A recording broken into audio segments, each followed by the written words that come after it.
Chapter 103. Doing as the heart willed. He resides at 19 Howe Street? Whilst memorizing the information, Klein keenly noticed a piece of information. Yes, Welch stayed on Howe Street. The Divination Club is on Howe Street. This cloth merchant named Sirius Arapis also lives on Howe Street.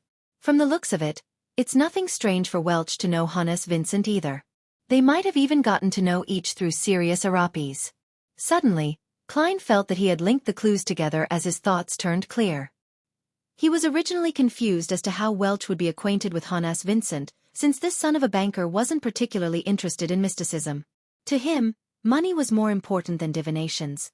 But now, Klein felt that he had an inkling as to how they became acquainted. According to the descriptions of several magazines, middle-class and wealthy residents would gladly pay a visit to their neighbors from the same social class in order to form a social circle which is beneficial to them. Similarly, Welch and the cloth merchant, Sirius, absolutely have the motivation and opportunity to become friends since they both lived in the Howe Street vicinity. It isn't hard to understand how Sirius knew Hannes Vincent, who regularly went to the Divination Club on Howe Street. Perhaps it was a coincidental meeting, or perhaps Hannes had helped him out before. Regardless, this made it possible for the two of them, who frequently ran into each other within the same area, to become closer to one another. Hannes Vincent wanted to sell his ancient books, and thus, Sirius introduced him to Welch, who was an undergraduate of the history department. In Hannes' dream, there was the figure of the suspected evil god, the true creator. He also knew of the proper incantation format. This proves that he was very deep into the realm of mysticism. The possibility that he might have even been a member of some secret organization cannot be dismissed. I cannot rule out the possibility of him joining some secret organization under Sirius's influence. With ideas coming to him so easily, Klein could tell that the information the man had left behind had a certain level of credibility without even using divination methods. Even if he isn't called Sirius Arapis, nor work as a cloth merchant, and doesn't live at 19 Howe Street, he definitely resides at Howe Street or, at the very least, somewhere nearby. While these ideas ran through his mind, Klein viewed the borrowing records once again with this new train of thought. The last time he came to Deweyville Library was last Saturday, a day before Selina's birthday party, which was also a day before Hannes Vincent died. Several days have already passed since then, but he hasn't returned the issues that he borrowed. According to past records, if he only borrowed 2 issues, he would usually return them the next day. Could this mean that he knows of Hannes' death and was scared to the point that he no longer dares to come to the Deweyville Library again? Yes, he started by borrowing several unrelated history books and journals until he narrowed down what he needed, which is very similar to what I had read. This means that there was no one teaching him. There was no senior associate professor from the history department of a university. He did this completely through trial and error. What would a shocked target do? 2 choices. 1. If he had all the necessary information, he would head straight to the main peak of the Hornaces mountain range. 2. If he still lacks information, he would lay low and observe the situation. He would only show himself again if he's certain that Hannes' death wouldn't implicate him. Having made this conclusion, Klein closed the borrowing records and returned them to the librarians. He then took out the portrait and asked if anyone had seen the man. Unfortunately, many people came to borrow books every day, and the librarians didn't have any impression of the average person. All right, thank you for your time. Klein put away his identification documents and his badge. He had no intention of continuing the investigation alone. This wasn't only dangerous, but also troublesome. He planned to head to Zutland Street once again and hand the case over to Captain and his teammates. He then planned to go home and prepare his tomato oxtail soup for his siblings before heading to the world above the gray fog to divine the target's whereabouts and condition. "Officer, is there anything else?" a librarian asked sincerely as he heaved a sigh of relief. Klein nodded slightly and asked, "No, I will come back if there are new clues." He held his black cane with his left hand and made his way to the door. At this moment, he saw a man enter the library with his head hung low. He was dressed in a double-breasted coat, its collars standing tall. When they walked past each other, Klein caught a glance of his thick, messy brows and his pair of grayish-blue eyes. These were things the tall collar couldn't hide. Sirius? Sirius Arapis? A coincidence? Klein froze. He didn't expect to meet his target here. What kind of luck was this? Wasn't this too much of a coincidence? He evaluated his physical condition and felt his aching sore muscles. Thus, he acted as though nothing had happened and continued walking towards the door. Well, we have to follow what our heart tells us. Safety matters. It doesn't matter if I miss this opportunity as long as Sirius is still in Tinjin. At this moment, the man in the double-breasted coat arrived before the counter and was handing the journals to one of the librarians. It's a return, he said with a soft, muffled tone. The librarian received the journals causally, and when he saw it, he suddenly froze. He subconsciously looked up and differently as his body couldn't help but tremble. Is there a problem? The man asked in a deep voice. His question seemed like a spark that ignited a fuse, causing the librarian to instantly lose his self-control. He sprinted to the side and shouted, "Officer! The criminal is here!" At this moment, Klein, who hadn't left the building, cursed madly in his heart. He instinctively reached for his holster with his right hand and drew his revolver. That man froze for a moment before turning and breaking into a sprint. But he didn't head for the door. Instead, he escaped in the direction of the oriel window to the side, as if he wanted to smash through the glass and jump out onto the street. Klein, who was flustered, turned his head to see the scene when he felt a sudden calm. He realized that even though he was afraid of the target, his target was more afraid of him. The man must be unable to determine my abilities in such an abrupt meeting. He isn't clear on what I am adept in, and so, he will instinctively avoid a direct confrontation and look for other ways to escape. Confident of his analysis, Klein lifted his revolver and pulled the trigger. At that moment, the man in the double-breasted coat abruptly rolled onto the ground in an attempt to avoid the bullet. Following up on that, he pressed down on the ground with his right hand and propelled himself into the air towards the oriel window. Click! Klein's first shot was empty. But this was something he had expected. He took advantage of Sirius's inability to dodge while in midair to aim at his torso and pulled the trigger. Bang! The silver demon hunting bullets tore through the air and penetrated straight through Sirius's back. Crash! The glass shattered and Sirius flew out the window, leaving drops of crimson blood on the crystalline glass fragments and windowsill. Klein was no longer afraid now that the target was injured. He ran over and jumped out the window with the help of a chair. This was the area lining the back of Deweyville Library's ground floor. A row of trees isolated a lush green field. The injured Sirius was running to the side, in an attempt to enter a small alley between two buildings. Having not practiced shooting at moving targets, Klein didn't dare to fire blindly. He could only carry his cane in one hand and his gun in the other as he pursued the man in a black coat. Tap, tap, tap. He followed the trail of blood on the floor and tried to close the distance. With a corner coming up, the injured Sirius's speed became slower and slower. Klein, who had been waiting for an opportunity to capture him, suddenly felt a little afraid. He felt as though the man in front of him wasn't human, but a wolf or a tiger, one that harbored terrifying dangers. This was an instinct he had as a seer, and also a warning given to him by his spirituality. Klein immediately slowed down, his eyes scanning the blood on the ground. Compared to the blood he had seen earlier, Sirius's blood was now black. At this moment, a violent wind overwhelmed him. Sirius's face was reflected in Klein's eyes. Thick, messy brows, grayish-blue eyes, multiple protruding warts, an open mouth with 2 rows of white teeth. Sirius was launching a counterattack at this moment. This made the face reflected in Klein's eyes more visible. He could even smell a particularly putrid stench. Sirius pounced a distance of 7 or 8 meters, far more than any normal human being could jump. But as Klein had stopped chasing him just in time, there was still a distance of nearly 10 meters between them. When the distance was shortened to 2 meters, the sticky saliva caused by drool and the disgusting dense warts formed a harrowing scene that made Klein's nerves tense up. Without thinking, he seized the opportunity of the temporary immobility caused by Sirius's pounce to raise his right hand. He fired without stopping, allowing the bullets to rain down on the target's head. Bang, bang, bang, bang. Shooting from such a close distance allowed the silver demon hunting bullets to drill through Sirius's head.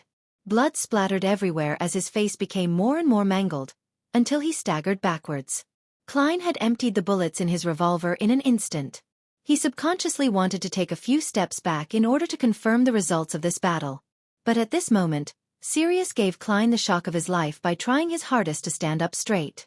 Klein abruptly lifted the cane in his left hand. Smack! The sturdy silver-inlaid black cane struck Sirius's neck, leaving a dark red mark. Smack. Smack. Smack. Klein acted on instinct, raining blows on his opponent until Sirius collapsed stumbling onto the ground. Huff. Puff. Huff. Klein supported himself with his cane and took deep breaths. His eyes were trained intently on his target, afraid that Sirius would suddenly jump back to life. At that moment, Sirius' head had basically been smashed into a pulp, and the warts gradually receded. His body stopped moving after a few convulsions. Klein was in no hurry to examine the corpse. Instead, he tossed his cane to the side and took out the demon hunting bullets he had on him and reloaded his revolver. After doing this, he collected himself and fought back his disgust, kneeling down to search the pockets of Sirius's double-breasted coat. Chapter 104. Mr. Z. 1 pocket, 2 pockets, 3 pockets. Klein soon found a blood-stained wallet, a Deweyville library card, 2 pairs of brass keys, an unstuffed smoking pipe, a sheathed dagger, and a few letters that were folded neatly. Laying everything onto the ground except for the letters, he stood up straight and looked at the wallet. He confirmed that there were only 10 plus soldi and some copper pennies. The craftsmanship of the wallet is quite exquisite. It's such a pity. Klein sighed, feeling a little distracted. If I didn't spend so much of my private stash of money, buying a wallet would have been on my schedule today. After shaking his head, Klein opened the letters and quickly scanned through them. Dear Mr. Z, please allow me to defend myself. When Hanas and I sold off the Antigonus family's notebook, it wasn't stupidity or betrayal. It didn't appear special in any way when it was in our hands. I suspect that it's alive and that it's a wicked item armed with a certain life and wisdom. It was something dangerous that needed to be sealed. At different stages and before different people, it shows different contents. This is a proven fact that I've learnt from the lamb in the police station. Although the notebook shows content that is sufficiently true each time with plenty of evidence, I believe that it would only reveal the completed content in the hands of a descendant of the Antigonus family. When Hanas and I received it, we could only see some trivial matters of the Antigonus family, the general situation of the nation of the Evernight on the main peak of the Hornaces mountain range, and also the 3 sequence potion formulas we handed in to you previously. As you know, the secret order has the seer pathway in its grasp and possesses powerful tracking abilities. So Hanas and I believed that it would be a risky move to continue keeping the notebook. The value it had presented to us wasn't sufficient for us to take the risk. Since we couldn't wait for your reply, we agreed amongst ourselves to sell the notebook to Welch, who was living on the same street. He enjoyed collecting relics and ancient books, and he could afford to pay a high price for it. As for the subsequent developments, you are already aware of it. This is the first thing that I'd like to explain. As I am writing these words, Hanas is dead. He died due to a heart attack during his sleep. That must be a blessing from God, to prevent him from suffering the outcome of falling into the hands of heretics. I had no choice but to move to somewhere safer, more hidden. I didn't even dare to leave the house. Luckily, the lamb told me that the reason Hanas was being eyed by the heretics wasn't because of the Antigonus family's notebook, nor was his identity exposed. It was just that he had taken in a silly female disciple in the hopes of slowly developing her into one of us. His female disciple had stolen a glance at his secret incantation and tried the magic divination while a Nighthawk heretic was watching. I believe you can pretty much guess the rest of the story, so there is no need for me to describe it. It's a pity that the position of the lamb isn't high enough, so the actual details cannot be determined. From various feedback, it seems the heretics have yet to suspect me. Their investigations came to a halt due to Hannah's sudden death. Therefore, I will return to the streets and plan to borrow a few more journal issues from the Deweyville library to seek out more clues. As a faction that also had the seer pathway in its grasp, the Antigonus family must have had some divinations regarding its decimation. They must have left behind secret treasures that would allow for the revival of the family. There's sufficient reason to believe that the treasure is hidden on the main peak of the Hornaces mountain range, which is in one of the relics in the nation of the Evernight. Having read that, Klein's pupils constricted rapidly. He nearly dropped the letter. The pathway that the Antigonus family had in its grasp was the seer pathway? What a coincidence! Thunder seemed to boom in Klein's head again and again that left him in a daze. He felt as though it was destiny. The notebook that led to the original Klein's death and indirectly helped me transmigrate originated from the Antigonus family that has the seer pathway in its grasp. The one that eventually made me choose the seer potion was the Emperor Rosel's diary. While Emperor Rosel was biased towards the seer sequence because of the mysterious Mr. Zeratul who was the leader of the secret order, which also has the seer pathway in its grasp. This is like a suffocating net sewn by fate. What exactly is lurking behind all of this?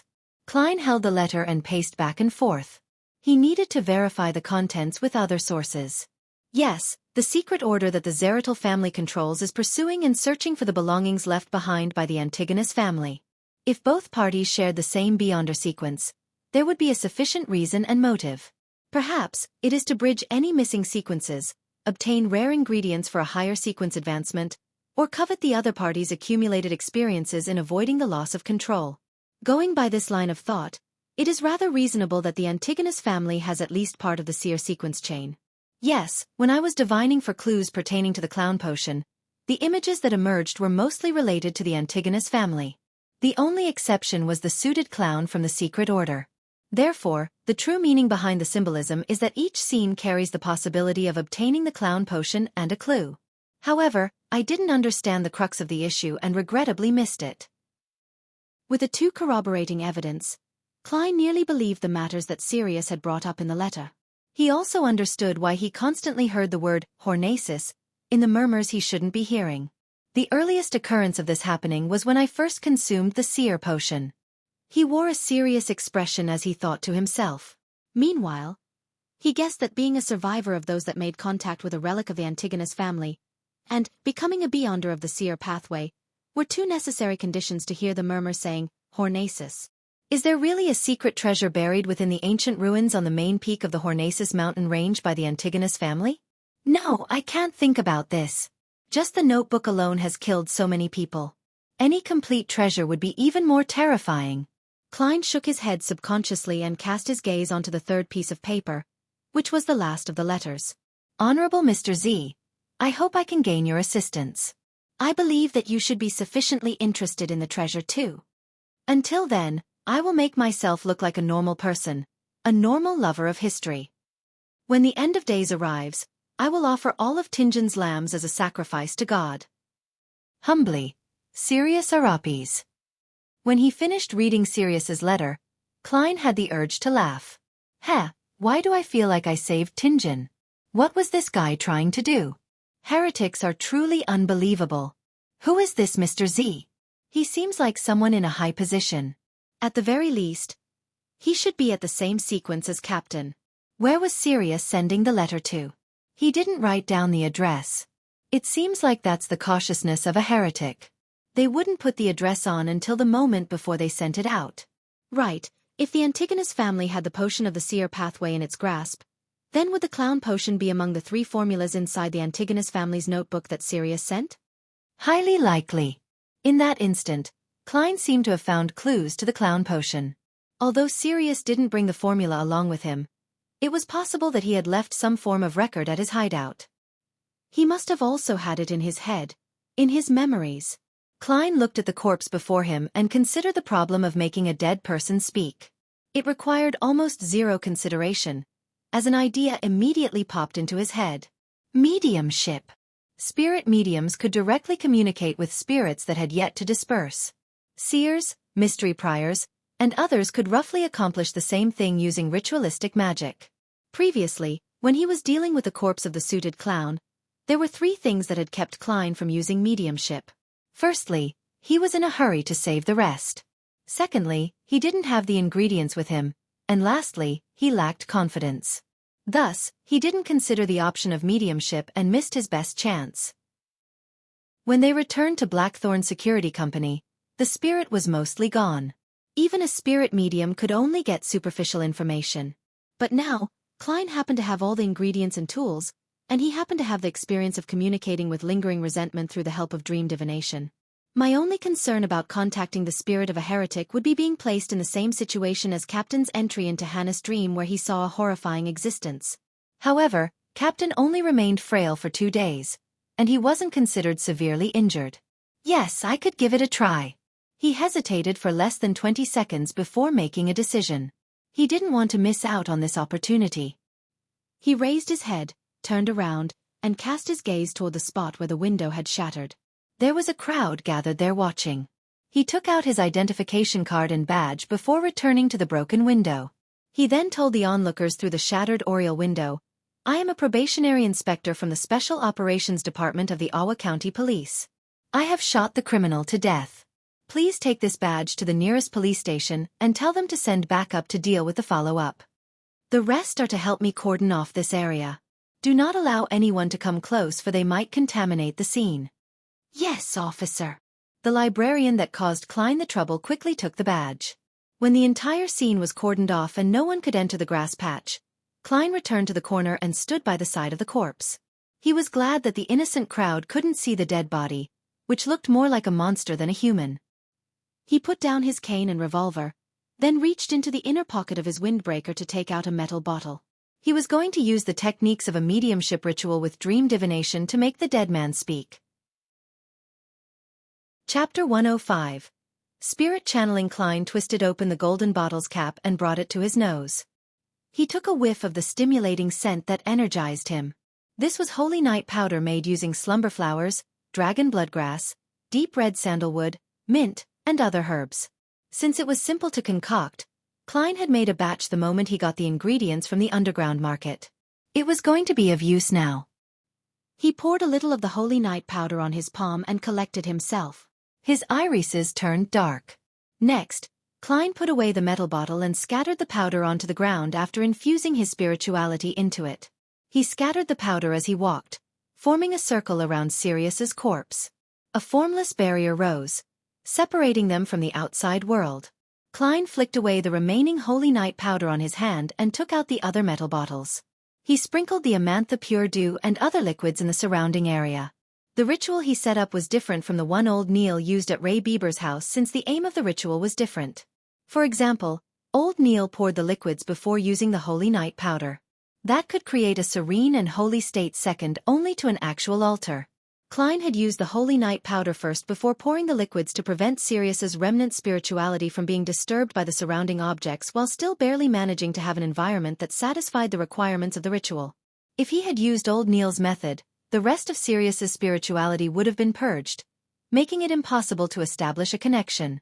After finishing his preparations, Klein put away the materials and entered a state of cogitation. He recited the Hermes incantation softly. I pray for the power of the dark night. I pray for the power of the mystery. I pray for the goddess loving grace. I pray that you'll allow me to communicate with the heretic spirituality inside this altar. As the incantations reverberated throughout the sealed space, Klein suddenly felt a massive, terrifying, and mysterious energy descend upon him. His eyes turned completely black as though he had lost his pupils and the whites of his eyes. Seizing the opportunity, Klein recited a divination statement in his heart. The formula to the clown potion. The formula to the clown potion. As he was reciting the statement, he used cogitation to temporarily enter a dreamlike state. It was a hazy gray world without a sky or ground. Klein was unusually alert as he observed a transparent, ethereal figure. He extended his right hand and touched the remnants of Sirius's spirit. The scene in front of him changed with a rumble. It was a study table painted with dark red paint. There were 3 candles on a silver candlestand, as well as a blank piece of paper. Sirius had a pen in his hand. He wrote in Lone language, "This is the second formula. Its name in the notebook is Clown. 80 milliliters of pure water, 5 drops of torn apple juice, 7 grams of black-rimmed sunflower powder, 10 grams of golden cloak grass powder, 3 drops of poison hemlock. These are the supplementary ingredients. The main supernatural ingredients are 1 crystal of the single horn of a matured Hornacis gray mountain goat and a complete stalk of a human-faced rose." Sirius seemed to have the clown potion's formula memorized as he quickly finished writing it. He paused for a moment and took a sip of coffee. Then he unwound the silver pendulum around his wrist. He held the pendulum and closed his eyes, muttering terms to himself such as, the end of days, peace of mind, hope for the Lord's blessings, and confess. After Sirius finished his prayer, Klein finally saw the pendulum clearly. Under the wound silver chain was a thumb-sized human figurine. The figurine had a single eye, a trait unique to giants. It was facing down, its legs bound by chains that connected upwards. At that moment, the single eye of the giant suddenly had a faint red glow. Crack! The scene Klein witnessed shattered as his legs buckled, almost causing him to kneel to the ground. Klein felt pain in his head as though he had been struck ruthlessly in the head with a bat. His vision turned blood-red as his hands involuntarily reached out to protect his knees. He recovered several seconds later and stood back up. He felt that his spirituality was unusually weak, as if he had heard the murmurings that penetrated his mind once again. But due to his progress into digesting the magic medicine, the adverse reaction calmed down quickly. The Hanged Giant, the true creator. Sirius and Honas were both members of the Aurora Order? But the captain saw a huge cross in Hannah's dream.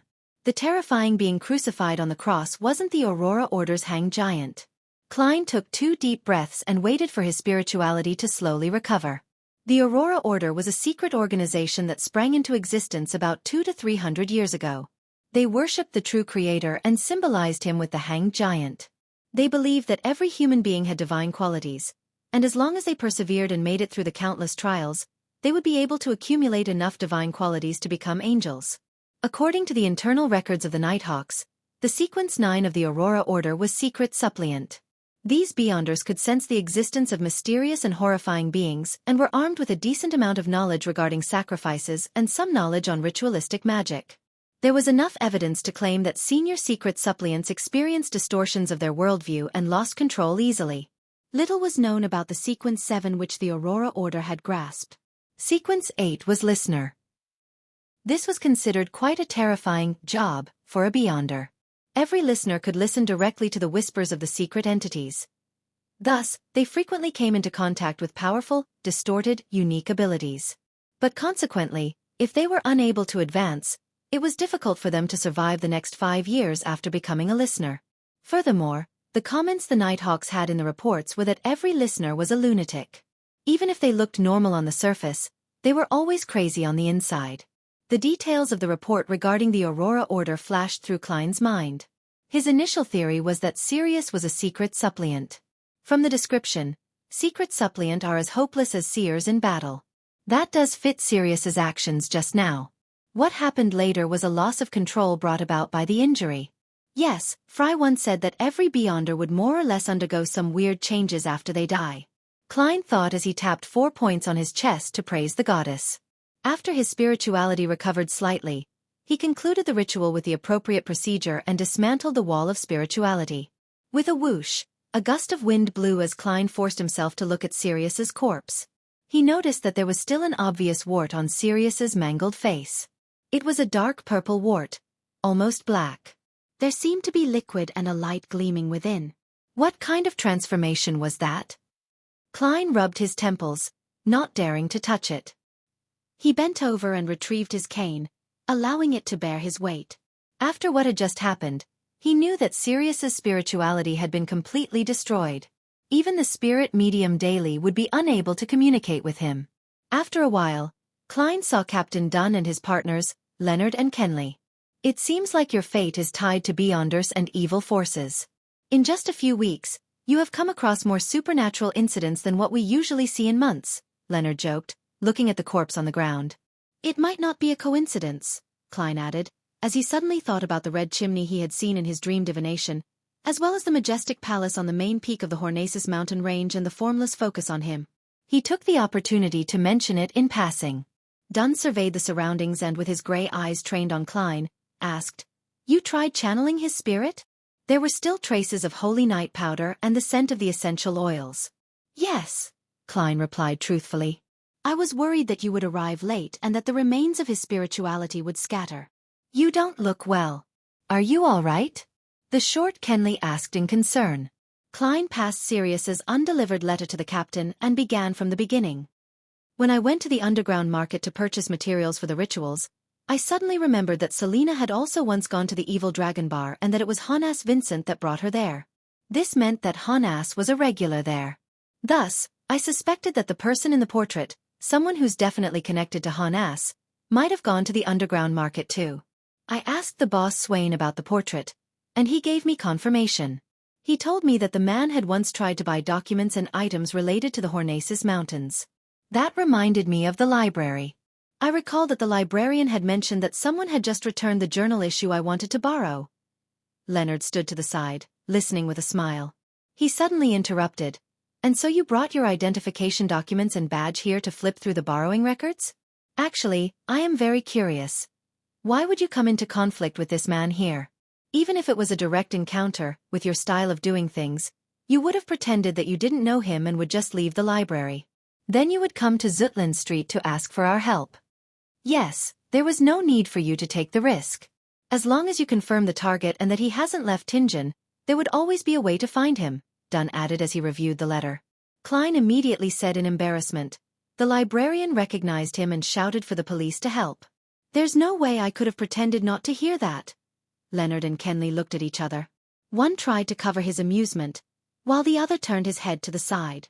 Dunn nodded, his gaze leaving the letters. Did you get anything from channeling his spirit? I saw a pendulum that took the shape of a hanged giant. I saw a blood-red glow flash in the giant's only eye before I was forced out of the ritual, Klein described honestly. He didn't want to talk about the clown potion for the time being as he had two considerations. First, if Dunn and the rest were able to find Sirius's hideout and the corresponding records, then it would make no difference if he told them or not, as there would be no additional contributions attributed to him. Second, if Dunn and the rest were unable to find it, he could report it in the future. This way, he would be awarded with another contribution, allowing him to acquire the ingredients needed to concoct a potion.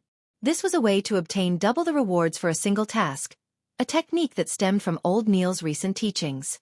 Aurora Order? Dunn muttered to himself before he asked some relevant questions. After Klein answered all his questions, he saw the fatigue in Klein's eyes and waved his cane. Not bad. You foiled a scheme that was targeting Tingen. You can go back and rest. Kenley, bring old Neil over. After giving out instructions, Dunn smiled bitterly and shook his head. Before Sequence 6, Beyonders of the Sleepless Pathway lack many supplemental abilities. We can only conduct the simplest of ritualistic magic. Captain, you mean that from Sequence 6 onwards, a Sleepless Pathway Beyonder would gain improvements in the corresponding aspects? Klein asked out of curiosity. Yes, Dunn confirmed. After leaving the Daffodil Street Library, Klein nearly fell asleep in the carriage on multiple occasions on his way back to Daffodil Street. He lumbered into the house. He then removed his hat and jacket before falling asleep on the sofa. Some time later, he woke up abruptly, took out his pocket watch, and snapped it open. Melissa will be back in half an hour. Benson in 45 minutes. If I don't get up, I'll have to make them wait an hour before we can have dinner. Klein rubbed his forehead as he entered the kitchen. He washed his face with cold water, then took out the oxtail, tomatoes, carrots, and onions he had bought that afternoon. After he prepared the ingredients, he suddenly froze. He had the feeling that his actions just now formed a strange juxtaposition with the incident that afternoon. I am a man who just saved Tingen, Klein mumbled in amusement. He put on a white apron and got to making dinner. Chapter 106. Artist Klein after 8 in the evening, in the Moretti family's dining room. As he looked at the shallow soup left in the bowl, Benson raised his hand to cover his mouth to give a satisfied burp. Although that was our third time eating it, I still find it delicious. The sourness and sweetness of the tomato and the chewy texture of the oxtail blends into a perfect and unique flavor. Klein, I'm sorry that the Blackthorn Security Company caused Tingen City to lose such an outstanding chef. Melissa leaned backwards in her chair and nodded in agreement silently. This is because you have yet to try real cooking. Klein smiled humbly. If we have a chance in the future, let's head to Bonaparte Restaurant on Howe Street for some authentic Indus cuisine, and also to Coastline Restaurant in the Golden Indus Borough for some southern delicacies. These were restaurants that were always covered in the newspapers, where the average cost per person was around £1.50. I like your cooking more, Melissa answered without hesitation. Benson chuckled and changed the topic. But I ultimately feel that there's something lacking from the tomato oxtail soup. Perhaps, it shouldn't be eaten with bread? Klein nodded in agreement. It's best complemented with rice. Rice? Melissa muttered with an expression of yearning. Tingen, which was located north, wasn't considered a big city. Besides a few particular restaurants, it was difficult to have any chance of eating rice. To Benson and Melissa, this kind of food only existed in the descriptions of newspapers and textbooks. Looking at his sister's expression, Klein laughed. Wait till we save another 6 months' salary, and we will find a chance to go on vacation in Desi Bay and try the delicacies there. Desi Bay was located in the far south of the Lone Kingdom, and a third of it belonged to Fainapotter Kingdom. It had plenty of sunlight and beautiful scenery, and the paella there was very famous. Before Melissa could share her opinion on saving money, Klein said, "In another 3 months, I should get another raise. By then, we could totally fulfill our desire to travel as well as save money for necessities." Why? Benson and Melissa's attention was redirected as expected. Klein coughed lightly and smiled while explaining, "Due to my professionalism, the police department, which always collaborates with our company, intends to hire me as their part-time history consultant. They would pay me extra, at least £2 a week.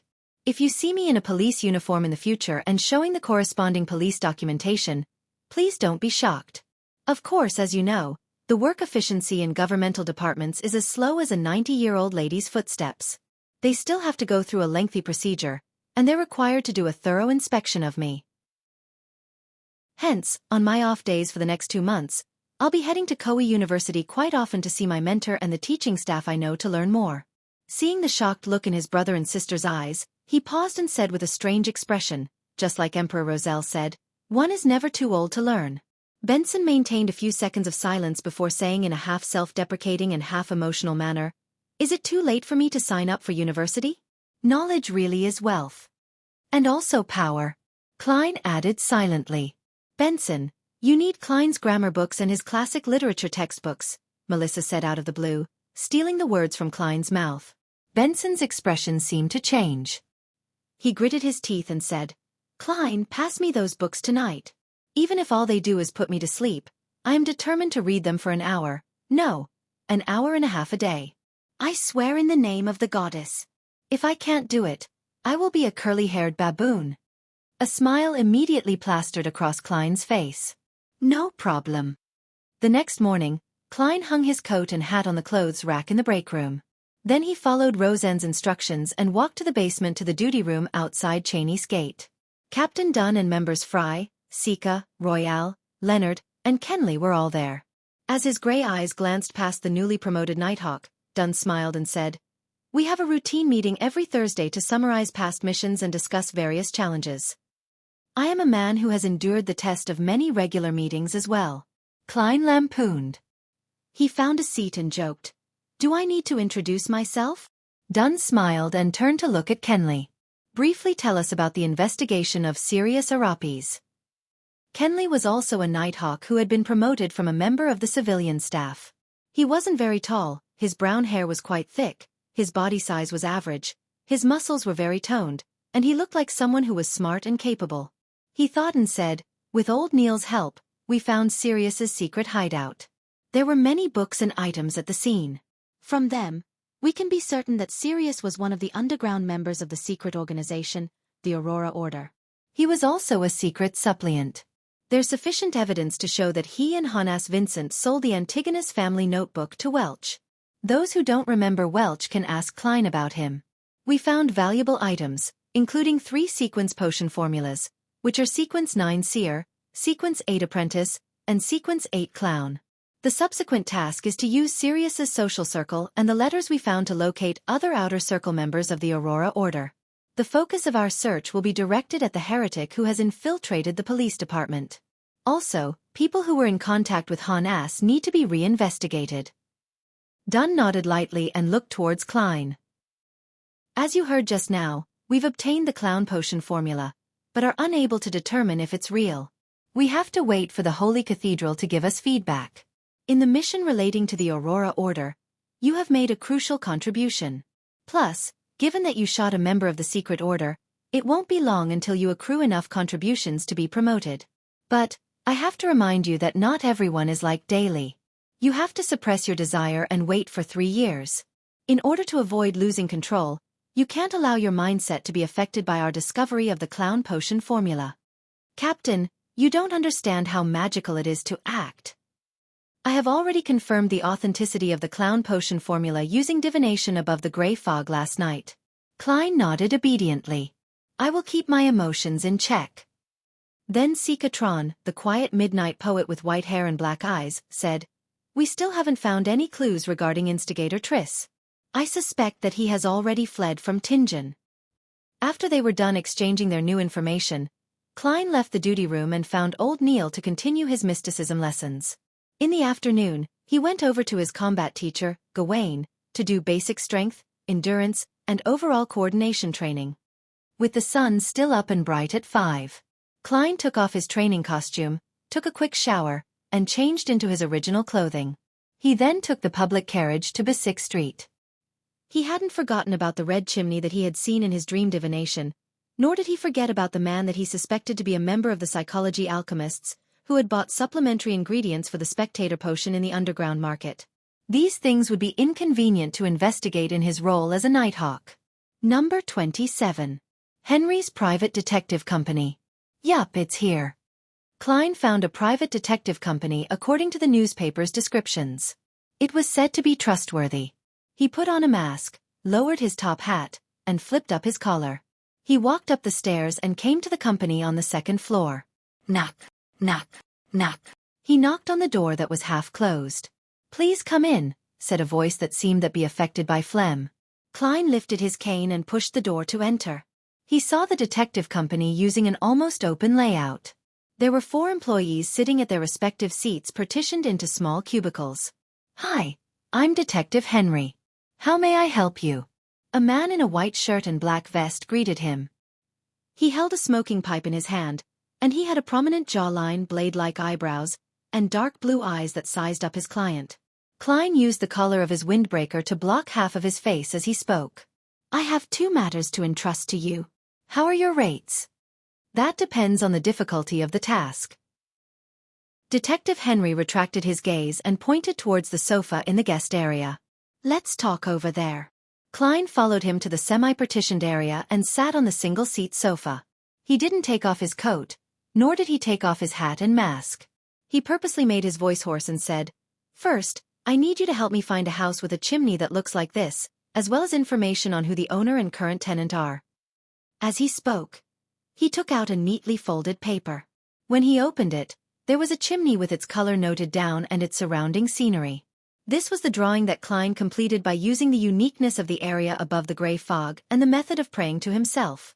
"What a great drawing!" Detective Henry complimented subconsciously. He then knitted his eyebrows and said, "This is not complicated but very tedious. It would require a long time and a large amount of manpower." "I understand." Klein nodded lightly. Detective Henry pondered for a moment and said, £7. "The price for this job would be £7. In addition, you have to give me at least 2 weeks." "All right. Second, help me find this gentleman and find out his identity. The only thing I know is that he occasionally appears at the Evil Dragon Bar near the Harbor Borough. And he must not detect any men you send. He is very sensitive and he has terrifying observational skills." Klein took out the second portrait. He intended to get in touch with a member of the psychology alchemists to see if he could find any valuable information and materials. For example, perhaps a formula that could be exchanged with justice? £3. Such a mission would cost about £3 or £4. "Your outstanding drawing skills will help my assistant and I save time," Detective Henry replied skillfully. £10 in total? Klein found the price upsetting. Detective Henry took a puff on his pipe and said, "Yes, and you need to put a deposit of £2. When there's progress, you'll need to pay another £3 to £5. The rest of the payment can be made when the mission is completed. Then I shall come next week to check on your progress." Klein didn't haggle over the price to prevent the observant detective from remembering any of his characteristics. After they signed a standard contract, he took out 2 £1 notes and passed them to the detective. He only had £1.17 solely left from his savings. As Detective Henry watched the man wearing a gauze mask and a black windbreaker with its collar raised leave in a hurry, he had a suspicious look in his eyes as he smoked his pipe. Why is he looking for a house that has that kind of chimney? He must be an artist, or at least a professional sketch artist of some sort. In the afternoon, in Viscount Glaine's luxurious mansion, Audrey, with her maidservant in tow, followed etiquette and passed her hand to the host. She looked at him, giving her hand a quick peck. "Your beauty accentuates my salon," Glaint first gave a compliment as usual. Then he lowered his voice and said, "That lady is already here. She's a beyonder and also an author." Chapter 107. Furs, author. Audrey asked casually as she observed Glaint's reaction. Subsequently, She didn't have to mind the presence of her maidservant, Annie, since they chatted about ordinary topics. Glaint straightened his body and chuckled. Yes, I believe that you have read her works in the past. She wrote the book, Stormwind Mountain Villa, which was highly acclaimed for the past 2 months. I enjoyed that book, especially The Calm Lady Sisai, Audrey replied with a faint smile. Meanwhile, she was rolling her eyes at her own hypocrisy inwardly. That was because her latest hobby had nothing to do with novels. She had stopped reading Stormwind Mountain Villa a month ago. Her progress stopped at the 1/3 mark. Ever since she joined the Tarot Club and acquainted herself with the powerful Fool, and became a real beyonder, she had been immersing herself in mysticism knowledge. She had been systematically learning about psychology, and had lost interest in other activities. Smiling, Glaint guided Audrey to a sofa in the hall. I am sure that Miss Fur's wall will leave a good impression on you, for she is just like Stormwind Mountain Villa's Lady Sisai. Calm, intellectual, and lazy. Also, my dear Miss Audrey, are you going to play the piano for us later? That is the greatest compliment for a novel and literature. Audrey looked at the side profile of Glaint's face. His expression, tone, and body language all conveyed his intention to flaunt himself. He wants to use me to show off. Audrey thought to herself, as if she had just met this good friend of hers for the first time. She maintained her elegant smile and said, My music teacher, Mr. Vicanel the pianist, said that my standards have deteriorated recently and needs more practice. All right. Glaint was just about wondering what to say when he suddenly saw a lady taking desserts from the long table. Audrey, this is Miss Fur's wall, the author of Stormwind Mountain Villa. Audrey looked over. Miss Fur's wall was about 23 years old and 165 meters in height. She was wearing a pale yellow dress with frills. Her brown hair was slightly curly. She looked over with her pale blue eyes as Glaint introduced her while wearing a smile that appeared ruminative. Audrey had noticed several small details in the less than 3 seconds of observation. There are faint traces of yellow on Miss Fur's fingers. She likes cigarettes. There are obvious calluses on her fingers at spots used to hold a pen, fitting her identity as an author. Her arm movements show that she has decent strength. This is not a quality expected of an author, unless she is passionate about exercising. Perhaps she was born like this, or she might have engaged in some other occupation in the past. She displayed her calm, rational and precise style in Stormwind Mountain Villa. This must be linked to her previous occupation. Her eyes and emotions are relaxed, giving me the feeling that she is looking down on me and Glaint. Is this the psychological superiority a beyonder has over an ordinary human? If it was a coincidence that Glaint discovered her identity as a beyonder, then she should feel some anxiety and uneasiness. After all, she is unable to guess his reaction and what he would do next, since the unknown always brings about fear. This indicates that she was the one who voluntarily approached Glaint, having learned about our hobbies. She must be quite confident about what is going to happen next. Why would a beyonder approach Glaint? Does she need monetary support, or the beyonder ingredients stored in the treasury? Or perhaps she needs help with something. At this moment, Glaint was introducing Audrey to Furs. Madam, this is the Miss Audrey that I mentioned previously, the most sparkling gem in all of Backlund. Her father is Count Hall, a trusted aide of His Majesty and respected member of the cabinet. Good afternoon, Madam Furs. Stormwind Mountain Villa is still seated by my bed to this very day. Audrey adhered to the rules of the aristocracy and curtsied. But she added silently, That's because I haven't finished reading it even after a month. Furs returned the niceties simply and said, Good afternoon, Miss Audrey. Your beauty sure leaves an impression. I think that I already have an idea for my next novel. Viscount Glaint said that you have exceptional talents in music. They merely exchanged praises as they were in public. After watching Furs continue towards the dining table as she targeted a cream cake, Audrey retracted her gaze and headed to the living room with Glaint. She recalled the details she had seen just now and tried to figure the motives of the woman. She wanted to gain some advantage in future conversations. As she took a step forward, Audrey, who was as calm as an objective spectator, stepped on her dress and nearly fell. At this moment, her personal maidservant, Annie, caught her, allowing her to maintain her grace. Miss, the unique design of this dress means that you cannot walk too quickly. Annie pulled close to Audrey's ear and reminded her softly. I know. Audrey nodded in reply, her face flushed red. I was too absorbed in observing others that I forgot to look at where I was placing my foot. She silently complained in resentment. Audrey met with many other esteemed authors, critics, and musicians for the rest of the salon, always maintaining her sweet, elegant smile. Finally, after her facial muscles began turning sore, she saw Viscount Glaint's signal. She waited for a few minutes and gave the excuse of needing to use the washroom. She lifted her dress and stood up slowly to leave the salon. After confirming that there was no one tailing her, she made her way to the study on the first level and told her maidservant Annie, "I have something to discuss with Glaint." "Guard the door for me. Do not let anyone enter." "All right." Annie didn't feel that the request was strange, for she knew that Audrey and Viscount Glaint shared similar hobbies and would often discuss mysticism in a private setting. Audrey entered the study and locked the door. She saw Glaint seated behind the desk while playing with a pen. Furs Wall was standing in front of the bookshelf, nonchalantly flipping through a book. "I'll introduce you both again. Madame Furs, a true beyonder." Glaint put down his pen and walked over. "Is that so?" Audrey intentionally exaggerated her feelings of doubt. Furs returned the book to its original position and turned around with a smile. "It looks like I have to prove myself." She walked over to the door and extended her right palm, grabbing the handle of the door. Suddenly, Audrey's vision blurred. It was as if she witnessed Madame Furs turn incorporeal as she passed through the door. She was shocked. Concentrating, she realized that Furs was no longer standing in her original position. A few seconds later, the door handle turned. The locked door was open just like that. Furs Wall smiled as she walked in from the outside. Audrey's maid, Annie, who was not far away, didn't seem to be aware of what had happened. "What a magical ability!" Glaint exclaimed. Audrey took in a deep breath and said, "I have no more doubts." At the same time, the ability Furs had displayed allowed Audrey to confirm what her true motives were, since acquiring money or materials would be no trouble for a beyonder like that. Glaint doesn't have any beyonder guards. Furs wants to use the statuses and resources available to Glaint and I to achieve something? Audrey tried her hardest to act as a spectator. Furs chortled and said, "Let us interact with honesty. We do not have much time left.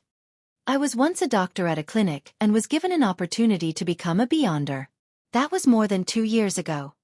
I hope that you can do something for me, and the reward I will give you is allow you to join the ranks of true beyonders. I will sell you the formula of a particular sequence potion and its corresponding materials."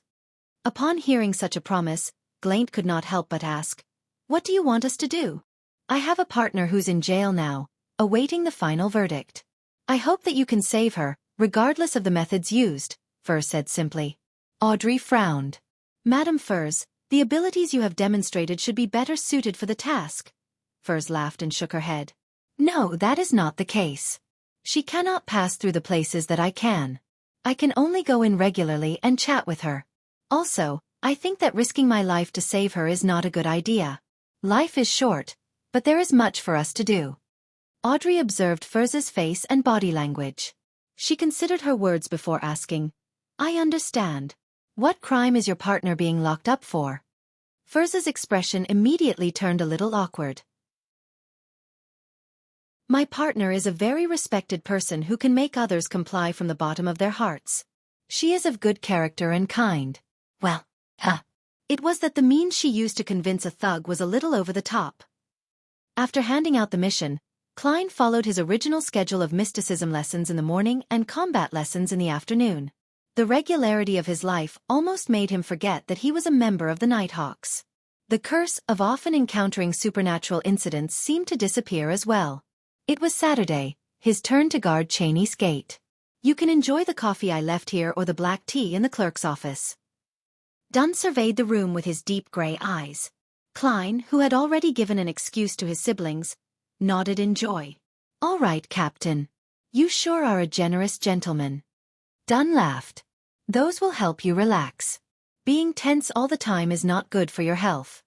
He took his hat and cane and walked toward the door. As he was exiting the door, he suddenly turned around and said, "I forgot to remind you, do not open Cheney's gate no matter what you hear, unless it is open from the inside. Remember, no matter what you hear, no matter what happens." "Captain, that's a little scary." Klein tensed up instantly. He felt the darkness of the basement triumph over the light of the gas lamp. Chapter 108. Deep into the night despite not being dawn yet, the well-ventilated but quiet and dark underground was illuminated by gas lamps. The dim yellow light emitted from the gas lamps were protected by glass, allowing them to steadily shine throughout the empty and quiet tunnel. Klein sat in the duty room and casually flipped through the newspapers, magazines, and books piled before him. He directed some of his attention outside, to prevent anyone from charging inside the Chinese gate. His windbreaker and top hat were hung on the clothes rack near the entrance while his cane was leaning against the wall where it could be easily retrieved. The rich aroma of coffee filled the air, and Klein couldn't help but take a whiff. He massaged his temples to fight against the heavy head feeling he was experiencing and the weariness of his body. As a college student back on Earth, he often slept at 5 in the morning and woke up at noon, while staying up all night during the past 2 to 3 years of working life, to the point of being able to attend work energetically the next day. However, it was all thanks to the games that were too exhilarating, novels that were too interesting, television shows and movies that were too entertaining. This world obviously didn't possess any of the necessities needed for staying up all night. Seriously, Emperor Roselle. If you want a posture, do it properly. Pour your limited life into an unlimited enterprise. Lead the people of this world into the information age. Klein muttered silently. He could only console himself that there were at least newspapers, magazines, and increasingly interesting novels. At first, he wanted to focus on his studies to restrain his sleepiness. However, practically speaking, it conflicted with his duty. Once he entered that state, he would easily overlook any movements outside and any changes to the situation at the Chinese gate. Phew. Klein picked up his coffee cup and carefully blew at it. He took a sip and let the fragrant taste swish around his mouth before letting the liquid slowly flow down his throat. Fermo coffee from the Paz Valley, very bitter but very refreshing. Klein gave a compliment and put down his coffee cup. The Paz Valley was located in the southern continent, a region that produced high-quality coffee beans. It was currently being fought over by the Intis Republic and the Lone Kingdom. They both built colonist settlements on the left and right banks of the Paz Valley, and had destroyed the original Paz Kingdom. In the eerie silence, Klein casually picked up a magazine and realized that it was Ladies' Aesthetic, which talked about fashion and dating. This must be from Rose and... he murmured in amusement as he flipped through it with his interest piqued. Maybe it was due to the sudden advancement of camera technology in the past decade or so. Not only did the magazine use a lot of illustrations, it even used monochrome pictures as their content, just like the newspapers. They fashionably invited the famous play and musical actors to model the charms and the magical pairing of the clothing. In a short span of 7 years, the new regional Backlund magazine became a mainstream magazine that spread across the nation. The dress looks nice, she's pretty too. Klein flipped through it casually and didn't hide his aesthetic inclinations. He was a man that had matured normally both in body and mind. He had always appreciated beautiful ladies, but he had long set his goal, to find a way home. Hence, he tried his best to keep his distance from the opposite sex, so that he didn't waste the other person's time or leave behind any emotional baggage. As for streetwalkers, he was quite a germaphobe in that aspect. Benson and Melissa were already shackles that couldn't be removed. He could only find the means to make it up to them in the future. Klein suddenly felt his heart heavy and he couldn't help but let out a sigh. The further he strayed away from home, the more he felt melancholic during quiet late nights. He suddenly lost his interest in looking at beautiful women and put down the magazine in his hands. He picked up a novel instead. Stormwind Mountain Villa, author, Furs Wall. Klein read the content on the cover. The tranquil night, dim yellow light, and the leather-bound book reminded him of his younger days when he rented books. Hence, he continued to read simply because of nostalgia. Stormwind Mountain Villa was a novel about Lady Sisai, who was 1.65 meters tall and weighed 98 pounds. It was a story of her embarking as a home tutor in the Fruis Mountain Villa. 1 pound is about half a kilogram. Is this Jane Eyre of an alternate world? Klein caressed his fingers against the smooth paper as he began making guesses of the subsequent content. However, just as he thought it was a romance novel, an evil spirit emerged in the story. When he believed that it was a ghost story, Lady Sisai revealed herself as a detective and made a marvelous deduction. Just as Klein felt that it was definitely a detective novel, the main male character took a heavy blow to the head and lost his memory. Then, it became a heart-rending drama. In the end, it's still a romance book. Klein closed the book and drank a mouthful of coffee. Thump, thump, thump, thump. A ferocious knocking was suddenly heard as it reverberated in the dim and quiet empty corridor. Klein jumped in shock as he immediately turned tense. He instinctively drew his revolver from his armpit holster, adjusted the cylinder and hammer. Then, he slowly walked to the door and looked for the source of the sound. Thump, thump, thump, bang, bang, bang. The thumping became more and more intense. Klein looked in the direction of the sound and saw the black, outward-swinging gates that were engraved with 7 sacred emblems. Sounds from beyond the Chinese gate? He squinted his eyes and his heart was beating like a drum. Bang, bang, bang. Klein saw Chinese gate shake gently, and he sensed the massive impact it was withstanding. It can't be, right? I'm encountering something on my first day on duty? Did I get an unlucky constitution after I transmigrated? Klein's right hand broke into cold sweat as it held the revolver. Very soon he recalled the captain's instruction. Do not open Chinese gate no matter what you hear, unless it is open from the inside. Could this be a normal phenomenon? Klein suddenly calmed down. Bang, bang, bang, thump, thump, thump. The commotion beyond the Chinese gate grew in intensity, but the heavy black metal gates only shook. Otherwise, it didn't show any unusual signs. This is normal. I nearly died from the shock, Klein muttered, before he prepared to return to the duty room. Just then, he heard a sharp grinding noise. He looked at the heavy Chinese gate bulging outwards as a crack appeared in its surface. Zing! In the jarring noise, Klein's almost fixed eyes saw a figure. Its height was about the length of a man's arm, and it was wearing a classic, black, miniaturized regal gown. There was an obvious stain on the gown. It had a not-so-exquisite face, black eyes, and tightly sealed lips. It was a cloth puppet, a toy cloth puppet. At that moment, when Klein was about to subconsciously raise his gun to take aim, the cloth puppet leaned heavily into the crack in Chinese gate and unfurled the paper it was holding.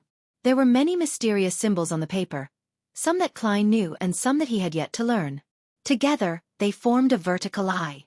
Klein had yet to understand the situation when the regal-gowned puppet was suddenly dragged back by a shapeless force to the back of Chinese gate. Creak! Chinese gate closed once again, with no more knocking or pounding sounds. The basement regained its tranquility and silence as though nothing had happened. I have to inform Captain that Chinese gate was open from the inside, but it closed itself. At that moment, Klein's mental facilities returned to him as he felt alarm, fear, and doubt. A few seconds later, he recalled what the cloth puppet was. Since he was an official member of the Nighthawks, he was given the clearance to know about the Grade 3 sealed artifact sealed behind Chinese gate. Number 0625. Name: Misfortune Cloth Puppet. Danger Grade 3. Considerably dangerous. It has to be used carefully. It can only be applied for operations that require 3 or more people. Security classification: Official Nighthawk member or above. Sealing method: only needs to be separated from humans. Description: the cloth puppet is wearing a regal gown which was popular in around the year 1300.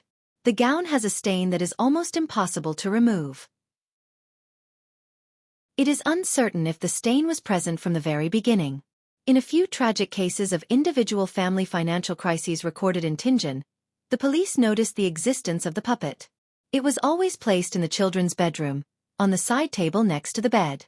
A few Nighthawks accepted the request and started an investigation on the puppet. The initial evaluation determined that it brought misfortune, causing people around it to be unlucky and find themselves in danger. Finally, they would die one after another. It only took 2 weeks for the tester to reach the brink of bankruptcy. The puppet isn't equipped with the capability to live. It doesn't have any inclinations of escaping the seal. Through extended periods of experimentation, we discovered that as long as one does not come within 10 meters of it for more than half an hour a day, one wouldn't be tainted with misfortune. If misfortune has befallen someone, the person will immediately have his situation turn for the better as long as the misfortune is transferred to another person. Appendix: the puppet first appeared in the house of an old lady, Tess, who lived in the lower street of Iron Cross Street. She was a toy maker. Due to old age and her husband's severe illness, with both her children passing on early, she had no choice but to move to the Iron Cross Street's lower street. This was the last toy she sold. She exchanged the puppet for some poison hemlock and ended her and her husband's lives, having starved for more than 3 days.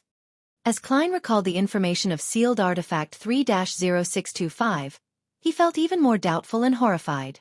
Didn't it say the puppet isn't equipped with the capability to live? Didn't it say that it doesn't have any inclinations of escaping the seal? What did I see just now? What dragged it back in the end? The symbol that was drawn on the paper that it unfurled, what does it mean?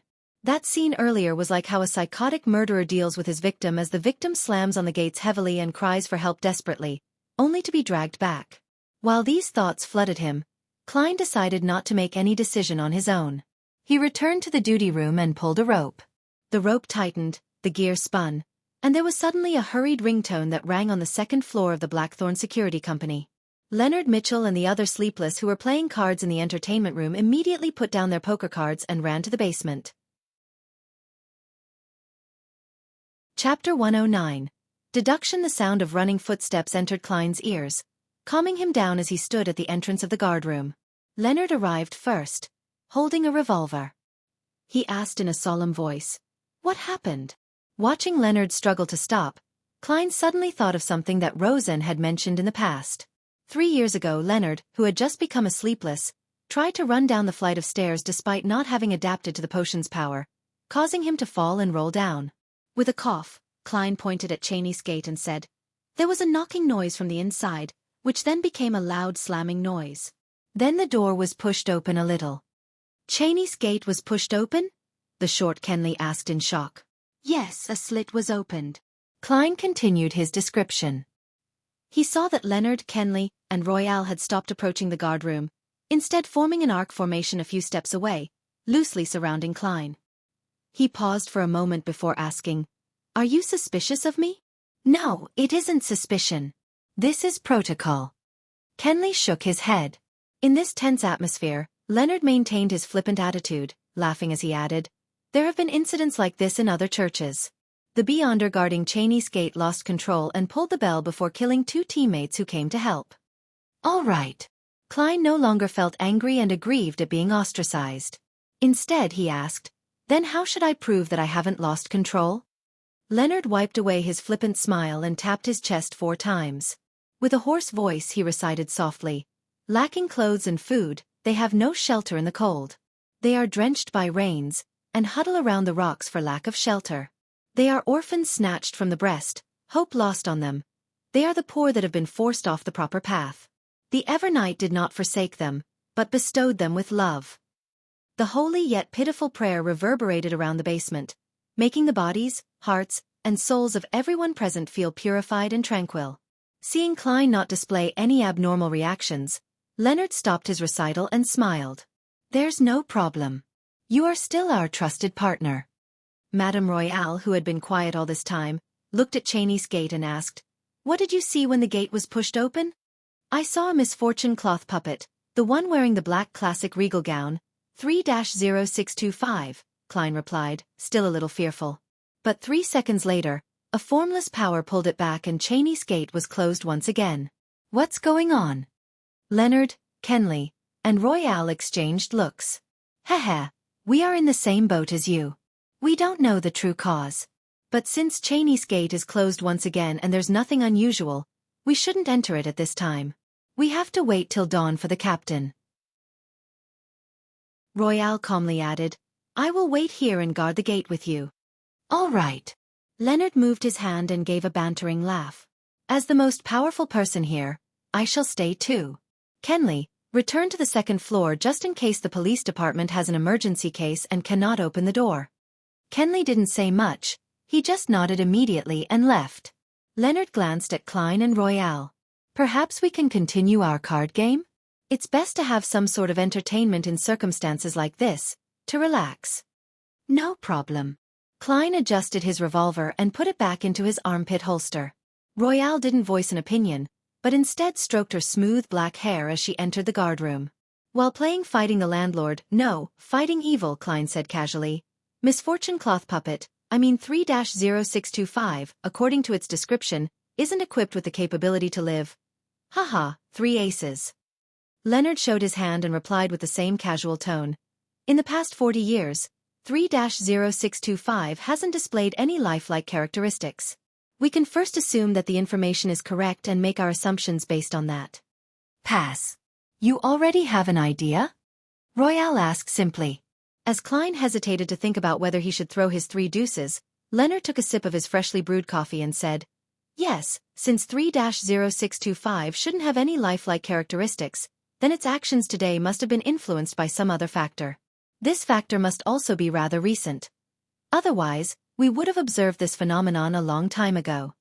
Has there been anything different about Cheney's Gate over the last month?" Royale saw Klein toss his 3 deuces and pondered for a few seconds. "There is only one thing different. The Antigonus family's notebook and the sealed artifact 2-049 was stored behind Cheney's Gate for a night."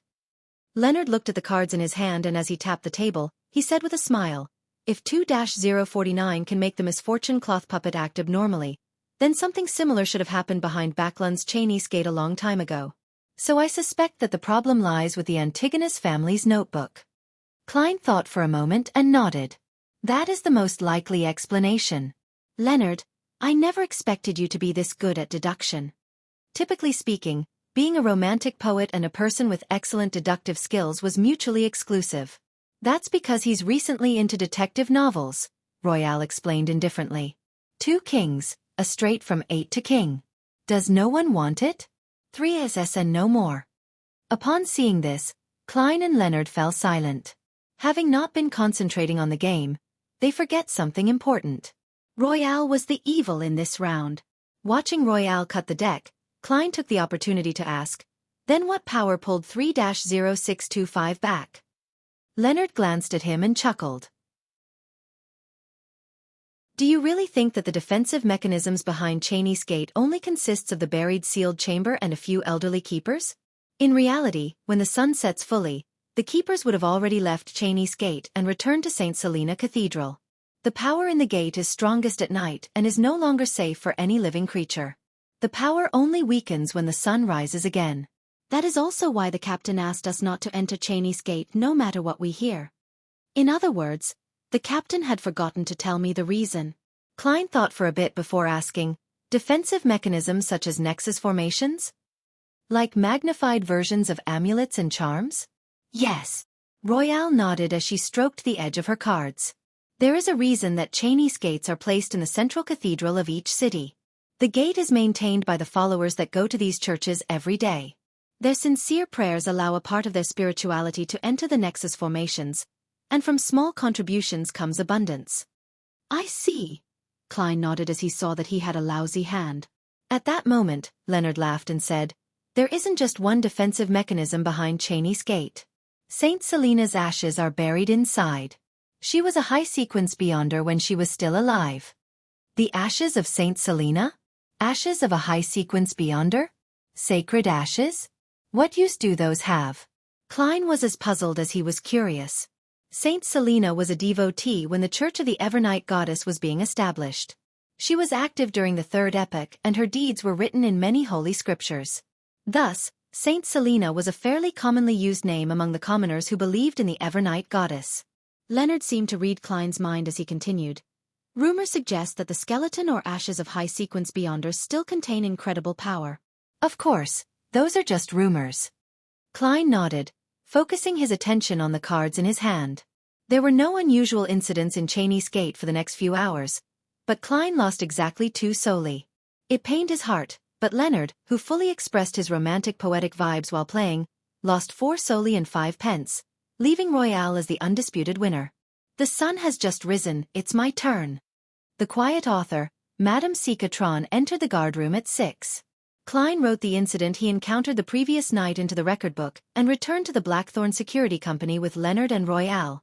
He felt unusually exhausted, but the midnight poet and sleepless beside him remained energetic. This is the difference between the different sequences. Klein was just about to make his way past the partition and catch up on some sleep at home when he suddenly saw the captain enter. "Good morning, Captain." He couldn't help but yawn when he greeted him. Dunn, who was in a black windbreaker, took off his hat and looked at him with his gray eyes. "Good morning. You should head back home for some rest. Did anything happen last night?"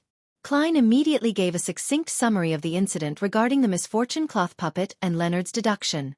"Okay. Dunn didn't give his opinion. He concentrated on making his way to his office. I will send a telegraph to the Holy Cathedral. Klein didn't stay any longer. He slowly walked out of 36 Zutland Street and breathed in the cool morning air. He felt a little more energized, suddenly remembering something he had forgotten all this time. I forgot to tell the captain and the rest about the piece of paper in the misfortune cloth puppet's hands. How could I have forgotten? It was as if some power was influencing me, stopping me from telling this to the other Nighthawks. It has been some time since the Antigonus family's notebook was present at Cheney's Gate. The misfortune cloth puppet 3-0625 should have been affected long ago. Why did it only show abnormal behavior last night? Was it because it was the first time I was on shift at Cheney's Gate? It used all of its power to show me the picture on the paper? What is the motive of the Antigonus family's notebook? Has it got to do with my survival despite making contact with it? And that I became a seer? Many suspicions flashed through Klein's brain, rooting him to the spot. He was unsure if he should pretend that he didn't remember anything and make his way home to sleep, or head up and report it to the captain. Chapter 110. Confirmation. After thinking for a while, Klein decided to return home to confirm something. He believed that if the misfortune cloth puppet hadn't intentionally shown him the picture on the paper, then the captain and the rest would definitely find traces in their follow-up investigations. It wouldn't matter much if he reported it or not. If it were the converse, it was something worth careful consideration. That was also what Klein wanted to confirm. He took the trackless public carriage to Daffodil Street. When he returned home, his brother Benson and his sister Melissa had yet to wake up, since it was Sunday. The living room was dark and quiet. Klein boiled a kettle of water, threw in some tea leaves, and drank it with wheat bread. Then he took his coat, hat, and cane towards the stairs. He subconsciously lightened his footsteps to avoid making any loud noises. Just as he got to the second floor, he saw the bathroom door suddenly open, and Melissa, who was wearing an old dress, came out with a sleepy face. "You're home." Melissa was rubbing her eyes sleepily. Klein covered his mouth and yawned. "Yeah, I need to crash. Don't wake me up before lunch." Melissa tersely acknowledged when she suddenly recalled something. "Benson and I are going to St. Selena Cathedral pray and attend Mass in the morning. Lunch might be slightly later."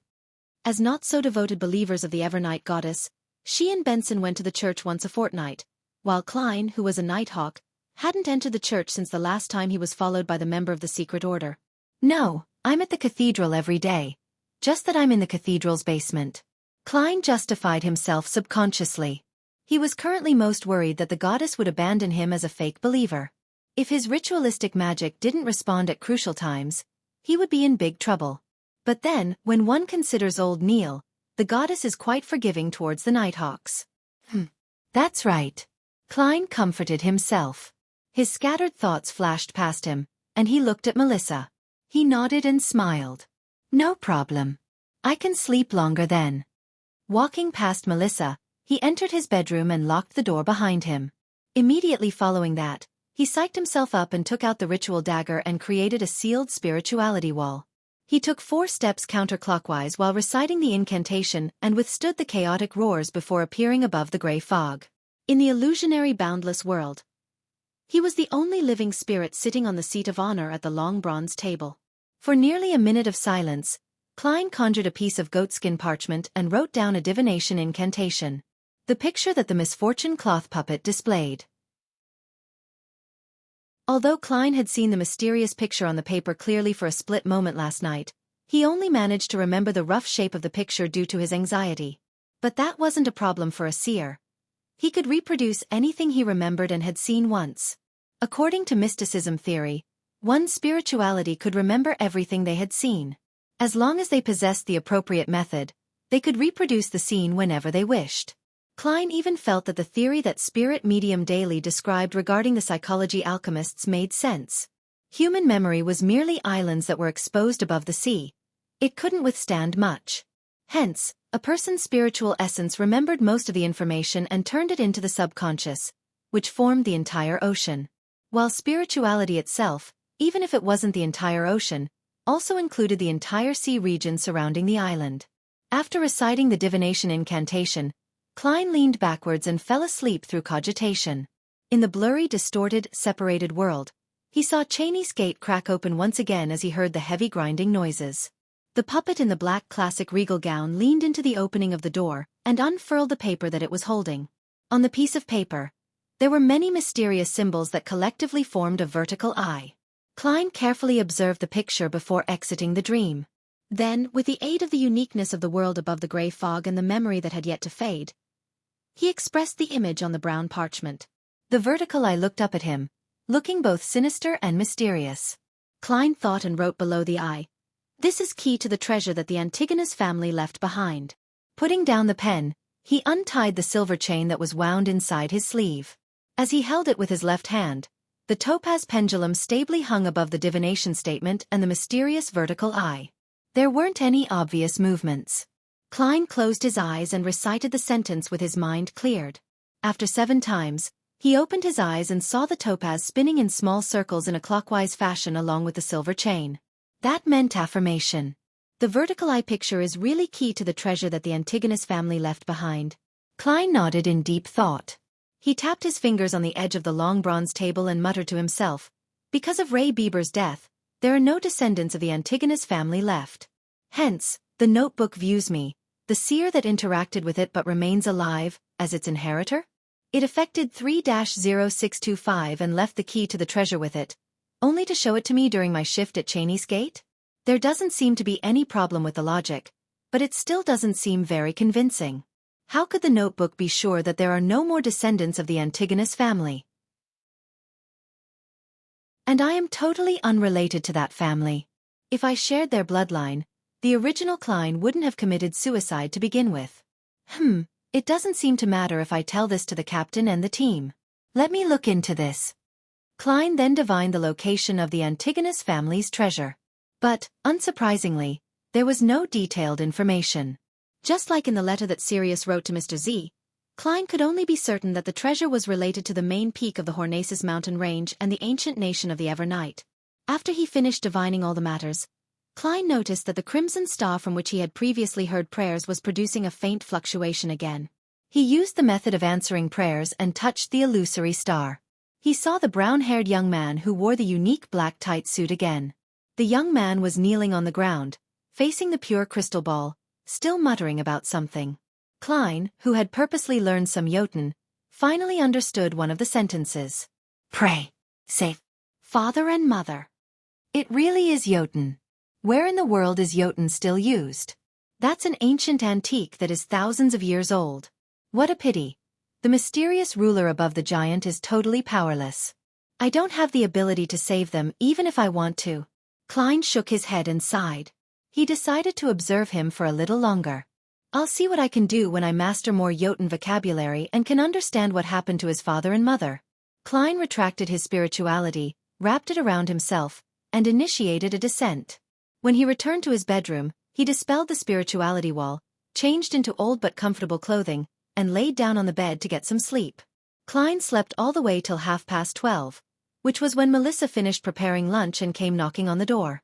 After having a fairly sumptuous meal, he saw Melissa bring out her new dress and fishnet hat, looking like she was going out. "Do you still have something this afternoon?" Klein asked, puzzled.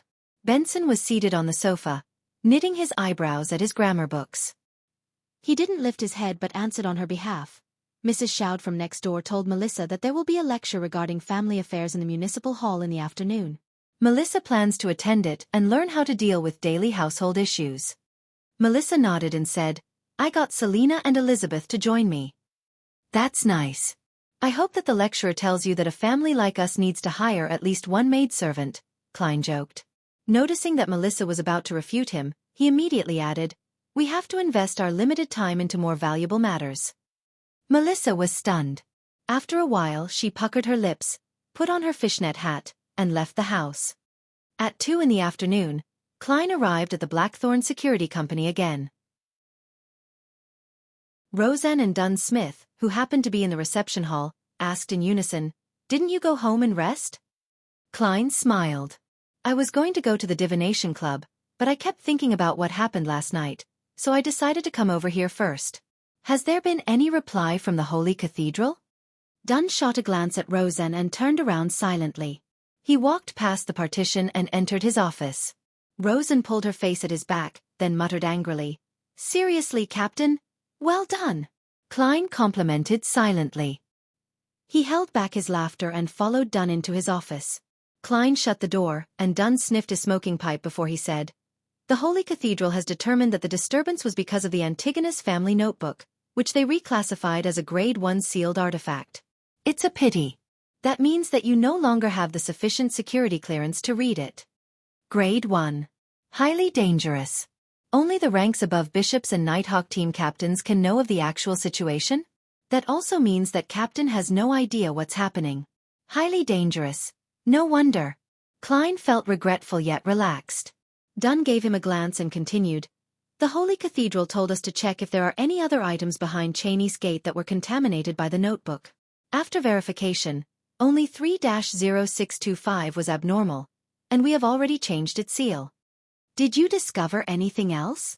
Klein pretended to ask curiously. Dunn shook his head. "No." Klein nodded in thought. He didn't continue with the topic. After some small talk, he bade farewell and left for the divination club to continue his journey of digestion. In the municipal hall, the three best friends, Melissa, Selina, and Elizabeth, sat near the door, waiting for the lecture to begin. "If she delivers a bad lecture, we'll sneak out," Selina suggested excitedly. Elizabeth immediately agreed. "Let's go shopping at Harrods." Chapter 111. Letting slip some time later, the lecturer, who had relatively high cheekbones, walked up the wooden podium. She cleared her throat and said, "Good morning, kind, charitable ladies. I am Xaviera Hedda. What I am about to share with you today are my experiences in managing family expenses. There are 3 parts, the first being how a family with an annual income of £100 should balance food, housing, clothing, and employing helpers. The second would be where a family earning £200 yearly should be increasing their expenditure to appear more decent." Melissa listened attentively. She had her brother's annual income at her fingertips. "It's already over £200, she thought, half in relief and half in fear. She was relieved and satisfied with her current life, but was also afraid that this way of life would vanish in the blink of an eye. At this point, the wine-red-haired Selina covered her mouth. She told her 2 friends quietly, "She seems to be a believer of the Lord of Storms. She's wearing a windstorm badge." Melissa looked over and saw Xaviera wearing a badge depicting violent winds and tumultuous waves on her left chest. She quickly explained, "Mrs. Shout, who told me about this seminar, is also a follower of the Lord of Storms." "I don't think it's strange that the speaker is a follower too. Yeah, I don't think there is a problem here. We are here to learn how to budget." Elizabeth concurred with Melissa. "But other than Melissa, we don't need to, nor do we have the right to govern our family's finances." Selina pouted. Elizabeth rebutted without hesitation, "But we'll get married eventually and form our own families." Selina had been a little afraid of Elizabeth after the incident of the demon mirror divination. She nodded in embarrassment and pretended to listen to the lecture attentively. The lecturer, Xaviera, raised her right hand and said, "The premise of any form of budgeting is to respect the opinion of the man of the household. They are the source of income, the pillar of the family. They face anxiety, stress, troubles, and disorder in society in order to obtain everything for us. Thus, we have to create a serene home, one free from troubles from the outside. This will allow them to relax when they come home, allow their souls to be cleansed, allow them to be more prepared to face the challenges to come. So, as the famous philosopher, sociologist, humanities scholar, and economist Mr. Loomy once said, a woman is the angel of a household." Selina stroked her cheek and traced her dimples as she whispered with a little excitement, "Loomy, the person who said that humans are born free?" Elizabeth hesitated before answering. "Yes, but he is a believer of the Lord of Storms." At this point, the lecturer, Xaviera, continued, "Mr. Loomy also informs us that females are innately flawed when it comes to intelligence and logic. In that case, unable to judge for themselves whether they should accept the judgment of father and husband as that of the church." Melissa, Selina, and Elizabeth looked at each other, speechless, after hearing such a description. "Let's go," Selina finally suggested. Melissa and Elizabeth nodded. "All right." They took their veiled hats and bent over, sneaking over to the side door in an attempt to leave without attracting any attention. When they cautiously arrived outside and could finally stand up straight, they suddenly heard a burst of applause coming from the small hall. Melissa instinctively looked back into the hall. She saw Mrs. Shoud, as well as many other ladies, clapping. Phew! Praise the lady! Melissa exhaled. She left the uncomfortable place together with Selina and Elizabeth. Shall we go to Harrods? Selina suggested as she stood under a tree. She had already forgotten about what had just happened. Melissa fell silent for a few seconds before saying, I plan on returning home to study. Study? Selina fiddled with her wine-red hair, as if she had returned to her regular life. Also, I have to buy bread, beef, potatoes, and fruits. Klein needs to work today. Benson went to the municipal library. So yeah, I have to go back. Melissa suddenly realized how much she loved her textbooks, her gears and springs. Selina decided to keep her distance from the unusually weird Melissa. She turned to look at Elizabeth and smiled dutifully. Shall we go to Harrods together? Even though I've spent all my savings, it's still wonderful to window shop. Sure. Elizabeth accepted the suggestion, then asked casually, Melissa, does your brother Klein have to work on Sundays? Yes, he rests on Mondays, different from ordinary jobs. Melissa unknowingly raised her head slightly. After leaving the Blackthorn Security Company, Klein took a public carriage to Howe Street. He tried his hardest to suppress his emotions, to not think about the issue of the Antigonus family's treasure. He tried to focus his attention back onto the matter of acting. It was important to fully digest the potion as soon as possible. Improving himself was extremely important no matter when it was. Acting as a seer, I'm not professional enough. The fortune tellers back in the Foodaholic Empire had to go through the almanac all the time before they accomplished anything. Klein held his cane as he sat inside a carriage. He had decided to divine if it was beneficial for him to travel to the divination club today. That was more befitting of a seer. As he was getting off the carriage, Klein took out a halfpence coin. His field of vision narrowed, his pupils becoming darker as he silently recited, It is suitable to head to the divination club today. It is suitable to head to the divination club today. Dang. Klein flicked the coin up. He didn't look at the rotation of the coin, calmly extending his hand instead. Thunk. The halfpence landed in the middle of his palm. This time, the number 1/2 was facing up. With the number facing up, that means that I would encounter an unfortunate incident at the divination club today. Klein thought for a moment before he turned to the opposite side of the street. He waited for the public carriage that was headed for Daffodil Street. He felt more and more like a charlatan.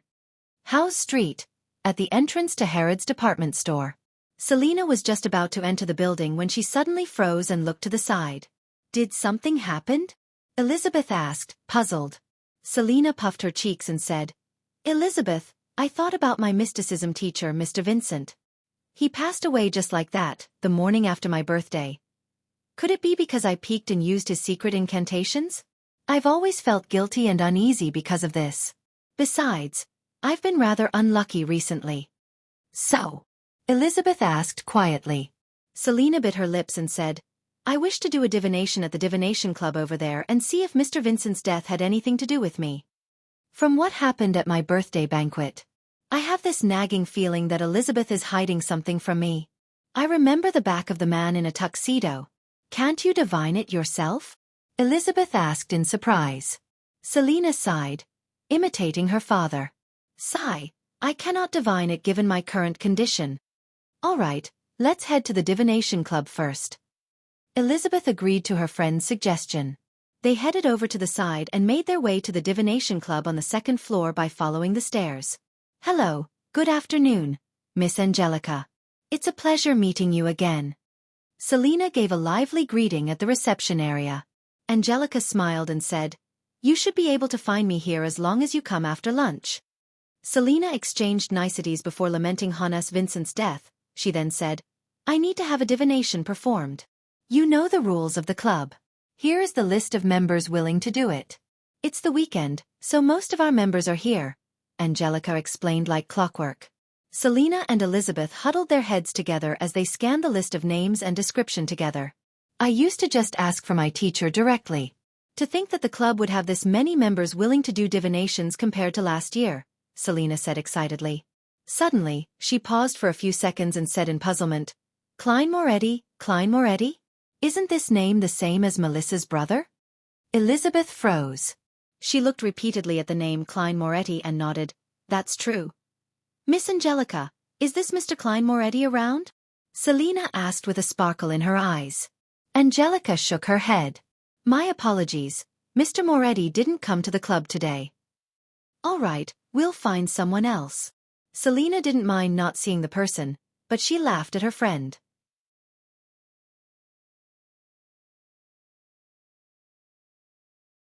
Chapter 112. Azek's explanation. Backlund, Empress Borough. Audrey Hall sat on a suspended chair in a windy corner and looked at the flowers that were blooming under the sun. She thought of Furzwall's request. According to Viscount Glaint, there really was a young girl named Zio Dericha being impounded at a temporary prison located in Backlund's North Borough. She was charged with grievous assault against a decent gentleman due to a financial conflict. She caused the man to be bedridden, and he might not be able to stand on his feet ever again. Regarding that, Furz's explanation was that the gentleman wasn't a nice person but the head of a gang in Backlund's East Borough. He made a living by being in usury. The cause of the incident was when one of the borrowers found out that the interest was several times higher than he expected, so much so that it was impossible to return the amount of money even after he bankrupted himself.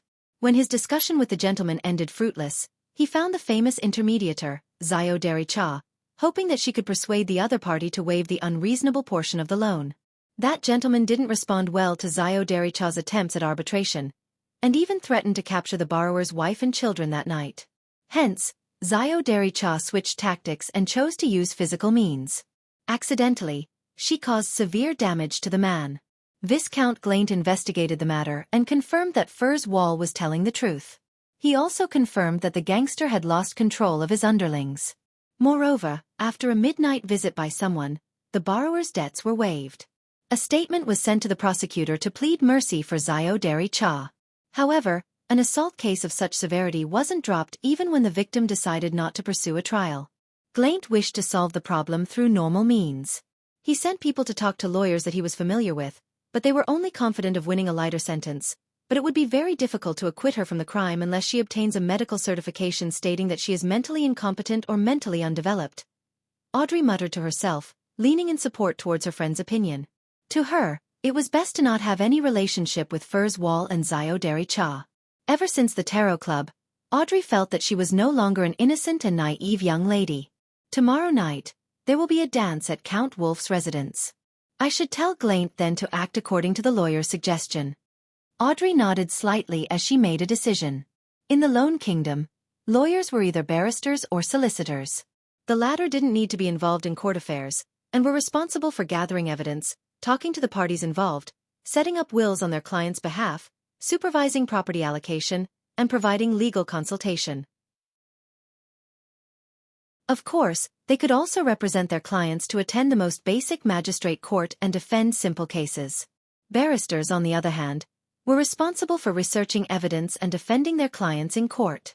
According to the Lone Kingdom's laws, they had to maintain an objective attitude so they couldn't make direct contact with the litigant. They could only communicate with them through their assistants, who were solicitors, to gain complete understanding of the situation. They were all true law experts who possessed outstanding communication skills and were skilled in debate. The relaxed Audrey observed the colorful flowers outside while hidden in the darkness when she recalled something. Medical certification stating she was mentally incompetent. Psychiatrist. If the psychology alchemists have grasped acting, does that mean that they can be found amongst psychiatrists? Audrey felt that her train of thought was on the correct path, and her eyes shimmered like a lustrous gemstone. Just then she saw her golden retriever, Susie, sneak behind the flower bushes, to a spot where only the gardener would be able to reach. Susie. What is she doing? Audrey hid in the shadows and looked in a daze. The golden retriever's sense of smell seemed to be confused by the flowers all around her that she failed to notice her owner behind her. She opened her mouth and produced sounds that was akin to one's exercising of their voice. Then, it caused the surrounding air to vibrate into words that were jerky and unmellow. Hello. How are you? Audrey's mouth widened as she completely forgot about the etiquette an elegant lady should have. She couldn't believe the scene before her and the stiff voice that she had just heard. She suddenly stood up and asked, "Susie, you can talk? When did you learn how to talk?" The golden retriever jumped in fright as she turned around to look at her owner. She shook her tail nervously and very quickly. She opened and closed her mouth a few times, vibrating the surrounding air. I don't know how to explain. I am a dog after all." Upon hearing that, Audrey was suddenly at a loss for words. Monday morning, Klein followed his plan to revise and consolidate his mysticism knowledge. Then, he took the public carriage to Koei University. He wanted to increase his interactions with Mr. Azik and find out exactly what he knew. In the 3-story gray building of the history department, Klein and his teacher, Cohen Quinton, chatted for a while and exchanged their information regarding the historical ruins on the main peak of the Hornaces mountain range. Having not learned anything new, he seized the opportunity to enter the office diagonally opposite when his mentor left to handle certain matters. He then walked over to Azik's desk. The lecturer had stayed behind to take care of some matters. "Mr. Azik, can I have a chat with you?" He asked the man with the tan skin, gentle facial features, and the small mole below his right ear. He took off his hat and bowed. With eyes that seemed to have seen the vicissitudes of life, Azik tidied his books and replied, "Sure, let's take a walk by the Koei banks." "All right." Klein held his cane and followed him out of the 3-story gray building. Along the way, they maintained their silence. Neither of them spoke. When the flowing river water entered their vision and there were no teachers or students passing by, Azik suddenly stopped in his tracks. He turned his body halfway, faced Klein and asked, "Is there something I can help you with?" Klein remained silent for a long while, thinking of several tactful ways of asking his questions, but he gave up on all of them. Therefore, he spoke frankly and directly asked, "Mr. Azik, you are a trustworthy person, a respectable gentleman. I would like to know what you can see in me, or should I say, what do you know?" "I am referring to the previous incident when you said that there was something disharmonious in my fate." Azik put down his cane and sighed as he laughed. "I never expected you to be so straightforward. I'm quite at a loss how to answer you. To be frank, disharmony in your fate was the only thing that I could see. Other than that, I don't know any more than you do." Klein hesitated and asked, "But how could you tell? I don't believe that this was derived from divination." Azik looked sideways towards the Koei River. His intonation was tainted with some bleakness. "No, Klein, you don't understand. Divination can reach that kind of level. It only depends on the person doing the divination. Of course, my divination was merely an excuse. Some people are special. They are born with some strange ability. I think I am someone like that." "You think?" Klein acutely caught the word that the other man used. "Yes, I am not sure if I was born with it. Perhaps the price of my ability is to forget myself, to forget my past, to forget my parents." Azik's eyes were clouded with melancholy as he looked at the river. Klein was increasingly confused. "Forget the past?" Azik smiled without any humor. "Before I entered the Backlund University's history department, I lost most of my memory. I only remembered my name and some basic knowledge. Luckily, I still had my identification documents. Otherwise, I probably would have ended up homeless. All these years, I've tried to search for my parents using my identification documents, but I never found anything, even though I could see a corner of fate. During my few years in the university, I gradually realized that I possessed some strange but unique powers that go beyond common sense." Klein listened attentively and asked, "Mr. Azik, why did you lose your memory? No, I mean, did you find out why you lost your memory?" He suspected that Mr. Azik was a member of the life school of thought who had lost his memories, and that he might even be a mid-sequence beyonder that held an above-average position. It was a secret organization that had potion sequences for monster and soothsayer. It was an organization that was mainly passed down through master-disciple relationships. Azik shook his head vigorously. "No, it felt like I just had slept. I've forgotten everything that happened in the past." He walked forward a few steps with his cane in his hand. He spoke as he walked. "After I left Backlund, I started dreaming. I dreamed about a lot of strange things." "Dreams? I am good at interpreting dreams." The conversation was entering Klein's domain of expertise as he immediately asked, "What kind of dream?" Azik let out a muffled laugh and said, Many different kinds of dreams. Sometimes, I would dream of the internals of a dark mausoleum. I would dream of ancient coffins with corpses in them. They would have white feathers growing out from their backs. Sometimes, I would dream of myself being a knight covered in armor, holding a 3-meter-long spear while charging towards the enemy. Sometimes, I dream of myself as a feudal lord, having a rich and fertile fief, with a beautiful wife and 3 children. Sometimes, I dream of myself as a tramp, walking on a muddy road in the rain, feeling cold and hungry. Sometimes, I dream of myself having a daughter, a different daughter than the previous children.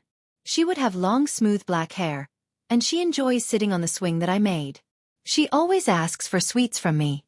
Sometimes, I dream of myself standing next to the gallows, looking towards a dead body hanging up there coldly. Listening to Isaac raving like a madman, Klein suddenly realized that he couldn't interpret the dreams because his various dreams symbolized opposite, contradictory things. Isaac retracted his gaze as his voice no longer sounded ethereal. The Fainapotter Kingdom in the south believes in Mother Earth, and the Church of Mother Earth promotes a belief. They believe that every life is a plant, absorbing the nutrients from the earth, growing slowly, prospering and withering. When they wither, these lives fall to the earth and return to the mother's embrace. In the coming year, they grow again. They would blossom then wither year after year. Life is as such, one life after another. Sometimes I am very willing to believe in this concept. I believe because of my uniqueness, I can dream of previous lives, and the lives before that. At this point, he looked at Klein and said with a sigh, I haven't mentioned any of this to Cohen before. The reason I'm telling you is because Isaac paused and smiled. I apologize. My description earlier was not precise enough. The disharmony in your fate is not the only thing that I could see. I can also see another thing. Klein, you are not an ordinary person anymore. You possess an extraordinary strange power, one very similar to mine.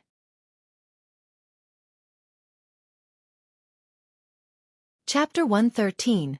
Request Mr. Isaac can tell that I'm a Beyonder? His ability is truly powerful. Klein froze for a moment before he gave an honest reply. Yes. He thought for a while before adding, because of what happened to Welch and Naya. It's as I thought. Isaac sighed.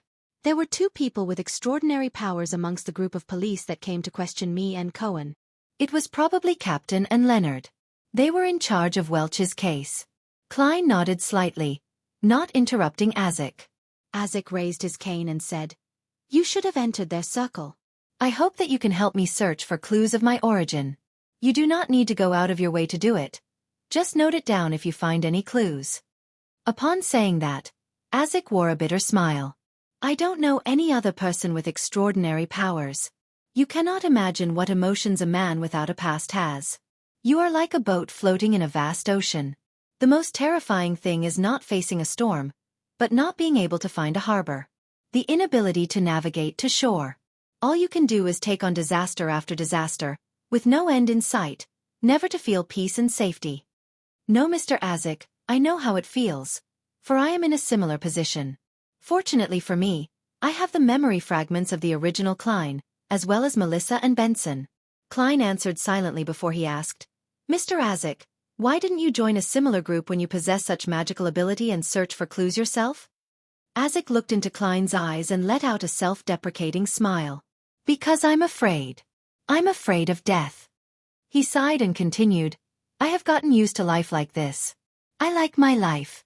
I don't have the courage to take that risk, so I can count on you. Klein didn't say any more. He promised, I'll pay special attention if I come across any clues. All right, we should return to the office. Let's have lunch together with Cohen when he's done with work. Do you remember? The East Balam restaurant in the university is quite good. My treat. Isaac lifted his cane and pointed to a direction. My apologies. I really have no memories of that. How could the studying original Klein have afforded the East Balam restaurant? Even if Welch was treating, he would still reject going to such an expensive place. Klein pressed on his hat and returned to the 3rd level of the grayish stone building which housed the history department with Isaac. A few steps later, Isaac suddenly spoke. I'll be on summer break after I finish settling all my work at the university. You can visit me at my house or write to me. Klein nodded and said casually, Mr. Isaac, I thought that you would head to Desi Bay for a vacation. No, it is too hot in the south right now. I don't like the so-called sunbathing. Look at my skin color. It tans easily. I'd rather head to the winter county, to the north of the Faisak Empire to ski, sightsee, or hunt seals. Azek, who had a copper skin tone, smiled as he replied. I would too. Klein, who had just joined the Nighthawks, revealed a look of envy. After lunch, Klein returned home and took a nap before beginning his revision and study of charms and amulets. He hoped to grasp them quickly to create objects that could at least be used in battle and help him. When it was approaching 3 in the afternoon, Klein packed his stuff and sealed the room with a wall of spirituality. In the majestic divine hall above the gray fog sat a long, ancient modeled table. Klein sat at the seat of honor, his face enveloped by the thick fog. He looked at the still obscured Justice and the Hanged Man as they appeared at their designated seats. Miss Justice's emotions doesn't seem too stable. Worry, unease, and a little lost. Klein observed the only female member of the Tarot Club with his spirit vision. Words couldn't describe Audrey Hall's emotions. She was extremely shocked by Susie's sudden speech. She had imagined a future with herself as a great detective or famous psychologist bringing along her assistant Susie, but if that became the dog detective Susie bringing along her assistant Miss Audrey, then it would be a little, no, not a little, it would be straight up weird. It leaves me lost. Audrey suddenly sat up straight. She wanted to request for Mr. Fool's and the Hanged Man's help, but she swallowed the words she was about to say. How should I ask this? What should I do if my pet is abnormal? How should I interact with a pet that can speak, one that has decent intelligence? No, this is the Tarot Club, not an experience sharing on pets. I bet that the good impression that the Hanged Man and Mr. Fool have of me would shatter if I ask those questions. Audrey's mind whirled. Finally, she organized her words and said, Honorable Mr. Fool and Mr. Hanged Man, who has helped me all this time, I have a question to ask. What can a pet with beyonder powers do for its owner? In other words, how useful is it? She had just said her piece when she noticed Mr. Fool and the Hanged Man slip into silence. The atmosphere became a little weird. Hey, say something, don't look at me with those eyes, I did nothing. Really, I was asking for a friend. Audrey wanted to burrow into a hole out of shame. She deeply regretted asking that question.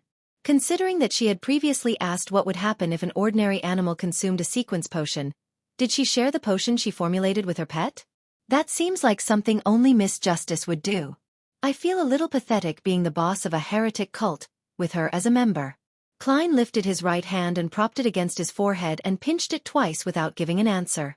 The Hanged Man Alger Wilson was silent for nearly 20 seconds before he replied in a strange tone.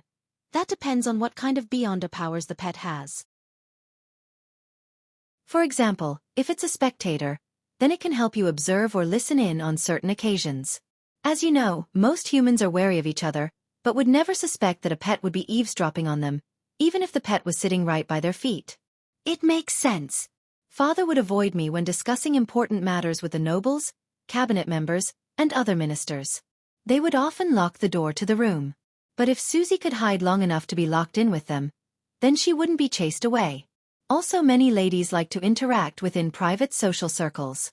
Audrey had a sparkle in her eyes as many thoughts welled in her mind. Also, since Susie can speak now, she can tell me the content of the meetings directly. Susie is great. I have to treat you well. I have to teach you proper pronunciation and vocabulary. Should I teach Susie the aristocratic pronunciation or a more normal Backland accent? Would other dogs pick up on where Susie comes from when they interact? Wait, why am I considering this? Susie wouldn't use human language when interacting with other dogs. Wait, Mr. Hanged Man, why did you use spectator as an example? See, could you have guessed what happened? Audrey's expression changed. She regained her posture and smiled. Mr. Fool, I found another page of Emperor Roselle's diary. I got this from Fur's wall. Great, you have repaid what you owed, Klein replied in a good mood. I am sorry, but there's not much content on this page of the diary. Audrey was conjuring the content she remembered onto the piece of goatskin. Klein raised his hand and made the goatskin parchment appear in his palm before saying, That doesn't affect my promise. Furthermore, the parts of the diary you handed me previously had 2 pages. The pages collected by Justice and the Hanged Man were not originals. They were copied by researchers. Some would copy it on one page for recording purposes, while others kept the original look of the diary for convenience. Klein looked down at the few lines of text on the page. December 20th. A new year approaches, but the feedback I received is making me very confused and troubled. There is no crude oil in this world. There's no crude oil to be found. Chapter 114. The standards of a member: no crude oil? It couldn't be found for some reason, or there really wasn't any available. From the period Emperor Roselle was assassinated till this day, about 150 years have passed, and there are still no traces of crude oil. Klein's pupils constricted as his hand quivered while holding the diary. No crude oil not only meant that the future of the internal combustion engine became uncertain, it would also lead to a state of stagnation in the chemical industry. In other words, Earth's modern industrial age would never transpire here. In short, the development of this world was uncertain to Klein. Although he couldn't invent things, he had assumed that he was still at an advantage because he knew a bit of everything and could foresee the direction of technological development. When he saved enough money, he could make a risky investment on an industry that he thought showed promise. Furthermore, he wouldn't put all his eggs in one basket. Klein thought that it was only a matter of time until he could own enormous wealth. By then, he would hire the so-called white gloves as representatives to establish international charity foundations. On the surface, they would provide relief to the poor. In reality, they would actually be establishing and funding a revolt in order to fight against the higher strata of society and enhance the living standards of the people in the lower class. If he were to find a method of returning to Earth, he would segregate his property. A third to Benson, a third to Melissa, and a third for his foundation. However, it was a pity that his perfect vision of the future was instantly half-shattered. Luckily, there's still electricity and magnetism in this world. The telegram is a successful example. I should mainly invest in this in the future. Klein settled down and read down row by row. December 21st. I'm no longer thinking about crude oil anymore. Upgrading my sequence level is what matters. December 22nd. The filthy environment in Rishu Borough is unacceptable. If I hadn't visited incognito, I might have never known that it still looks the same as when I was young. I want to gather all my ministers and formulate a capital sewer and public toilet enhancement plan. I have to rectify the people's bad habits. Let them boil hot water for consumption, wash their hands and faces frequently, don't litter, don't pee and poop anywhere, use condoms if possible. Haha, I thought of what to name this campaign. The Patriotic Health Campaign. Hence, the invention of the condom has to be brought forward. There's also masks, paper cups, and others. Yes, even the most primitive version would do. Give it a try. I have to thank this world for they still have rubber trees. December 23rd. Perhaps I should consider that suggestion. Keep a back door for myself outside of the Church of the God of Craftsmanship. For example, I could join that ancient and mysterious organization which influences the world from the shadows? Klein then suddenly realized that there was nothing else at the bottom. His emotions were indescribable. Emperor Roselle. What was the name of the ancient and mysterious organization that was influencing the world from the shadows? Do I know it? How could you stop here? Why didn't you write more? It's just like when I used to read novels. When I read till the end and realized that the author ended up dropping the novel. And Patriotic Health Campaign? The Emperor sure knows how to have fun. The contents of the diary should have been written after he became the consul of the Intis Republic. He might already have called himself the Emperor Caesar. I have to read some books when I get back and flip through some historical texts of other countries. I have to see which year the Capital Sewer and Public Toilet Enhancement Plan took place. After his nearly 20 seconds of silence, Klein reined back his thoughts and let the diary in his hands vanish into thin air. You can start your discussion now. Audrey let out a breath of relief and adjusted her state to become a spectator. She smiled faintly and said, I'd like to know if there are any sequence potion named Tribunal, or a kind of beyonder that can go through wooden doors or make locks ineffective? I know about this. Enveloped in the grayish-white fog, Klein was going to reply, but the Hanged Man answered first. I need you to help me investigate something in return for the answer. What is it? Audrey asked with interest as well as with puzzlement. Alger glanced towards the fool and said, I'd like to know if the king has the intention of taking revenge on the Faisak Empire and launching a new war on the east coast of Balam within this year or before June of next year. The Tarot Club was currently using the loan language, which was confirmed by the trio's accents at the first gathering. Hence, Alger knew that Miss Justice was a noble in the Lone Kingdom, while he also believed that Miss Justice knew that he was alone. As for the fool, Alger believed that his behavior as alone was merely a disguise that would ease the discussion.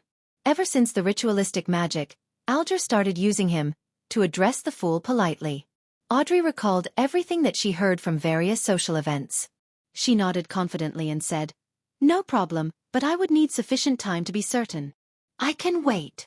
Alger smiled and said, "With Mr. Fool as a witness, I believe you wouldn't go back on your promise." Audrey looked towards the quiet yet mysterious fool engulfed in grey fog as the corner of her mouth curved upwards.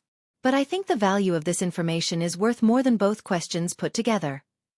When you confirm the answer, I'll provide compensation depending on the situation," Alger replied with an answer he prepared beforehand. "Miss Justice, Mr. Hangman, do you need virtual currency to determine value?" Klein smiled and leaned backwards while he looked at the two people before him. Audrey relaxed and cheered for herself in her mind. "Well done. Audrey, you learned how to negotiate." She was so excited that she nearly broke out of her spectator state. She quickly thought of something and asked, "Oh right, Mr. Hanged Man, did you receive the £1,000? "I'm sorry, I'm still sailing. I have yet to return to land." Alger wasn't willing to bring it up. He answered her original question. The beyonder that can go through wooden doors and foil locks would probably be Sequence 9 apprentice. The secret organization, Theosophy Order, has its formula. However, don't ignore the possibility that it was obtained through other channels, such as an ancient tomb of the Fourth Epoch. The Theosophy Order, the secret organization that has countless ties with the Demonist sect. Klein rubbed his chin with his finger leisurely. Seeing that Mr. Fool didn't refute what was said, Audrey couldn't help but sigh. If I had found the formula for apprentice before, I might not have opted for spectator. The performance was simply outstanding. Alger didn't bother with Miss Justice's remark but continued his explanation. There is also a sequence potion that is entitled Arbiter. I think you should be familiar with it, because it is the sequence pathway that the Augustus and Fainapotter Kingdom's Castilla family has. Of course, the low sequence formulas were used as rewards in ancient times. Some nobles might have received it before.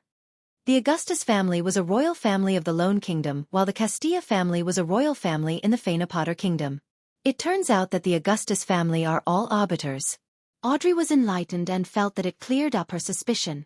She sighed and thought, it's no wonder I've always gone along with their arrangements, always uncomfortable, always willing to admit defeat, like I'm never myself when I'm before them. I thought it was because I was timid. The Arbiter has a convincing charm and considerable authority, as well as outstanding combat ability that can deal with the unexpected. Alger described the situation simply. Audrey nodded slowly and leaned backwards. She then spoke elegantly. "I have no more questions." Alger thought and looked towards the seat of honor at the long bronze table. "Honorable Mr. Fool, I'd like to ask if the true creator's holy residence that the Aurora Order advocates is the legendary Forsaken Land of the Gods?" Forsaken Land of the Gods? I have only seen that term once in Roselle's diary. It might be in the secret dockets of the Nighthawks, but it isn't something I can know of currently. How do you want me to answer? Klein nearly twitched the corner of his lips. He considered it for a while, then he replied in a calm tone, "This is not something you should know now." Alger felt his heart tighten, and he immediately lowered his head and replied, "Please forgive me for overstepping my boundaries." Audrey wanted to ask about the Forsaken Land of the Gods, but she also gave up the thought when she heard that. In the lofty divine hall above the grey fog, silence suddenly filled the air. At that moment, Audrey felt that she should say something.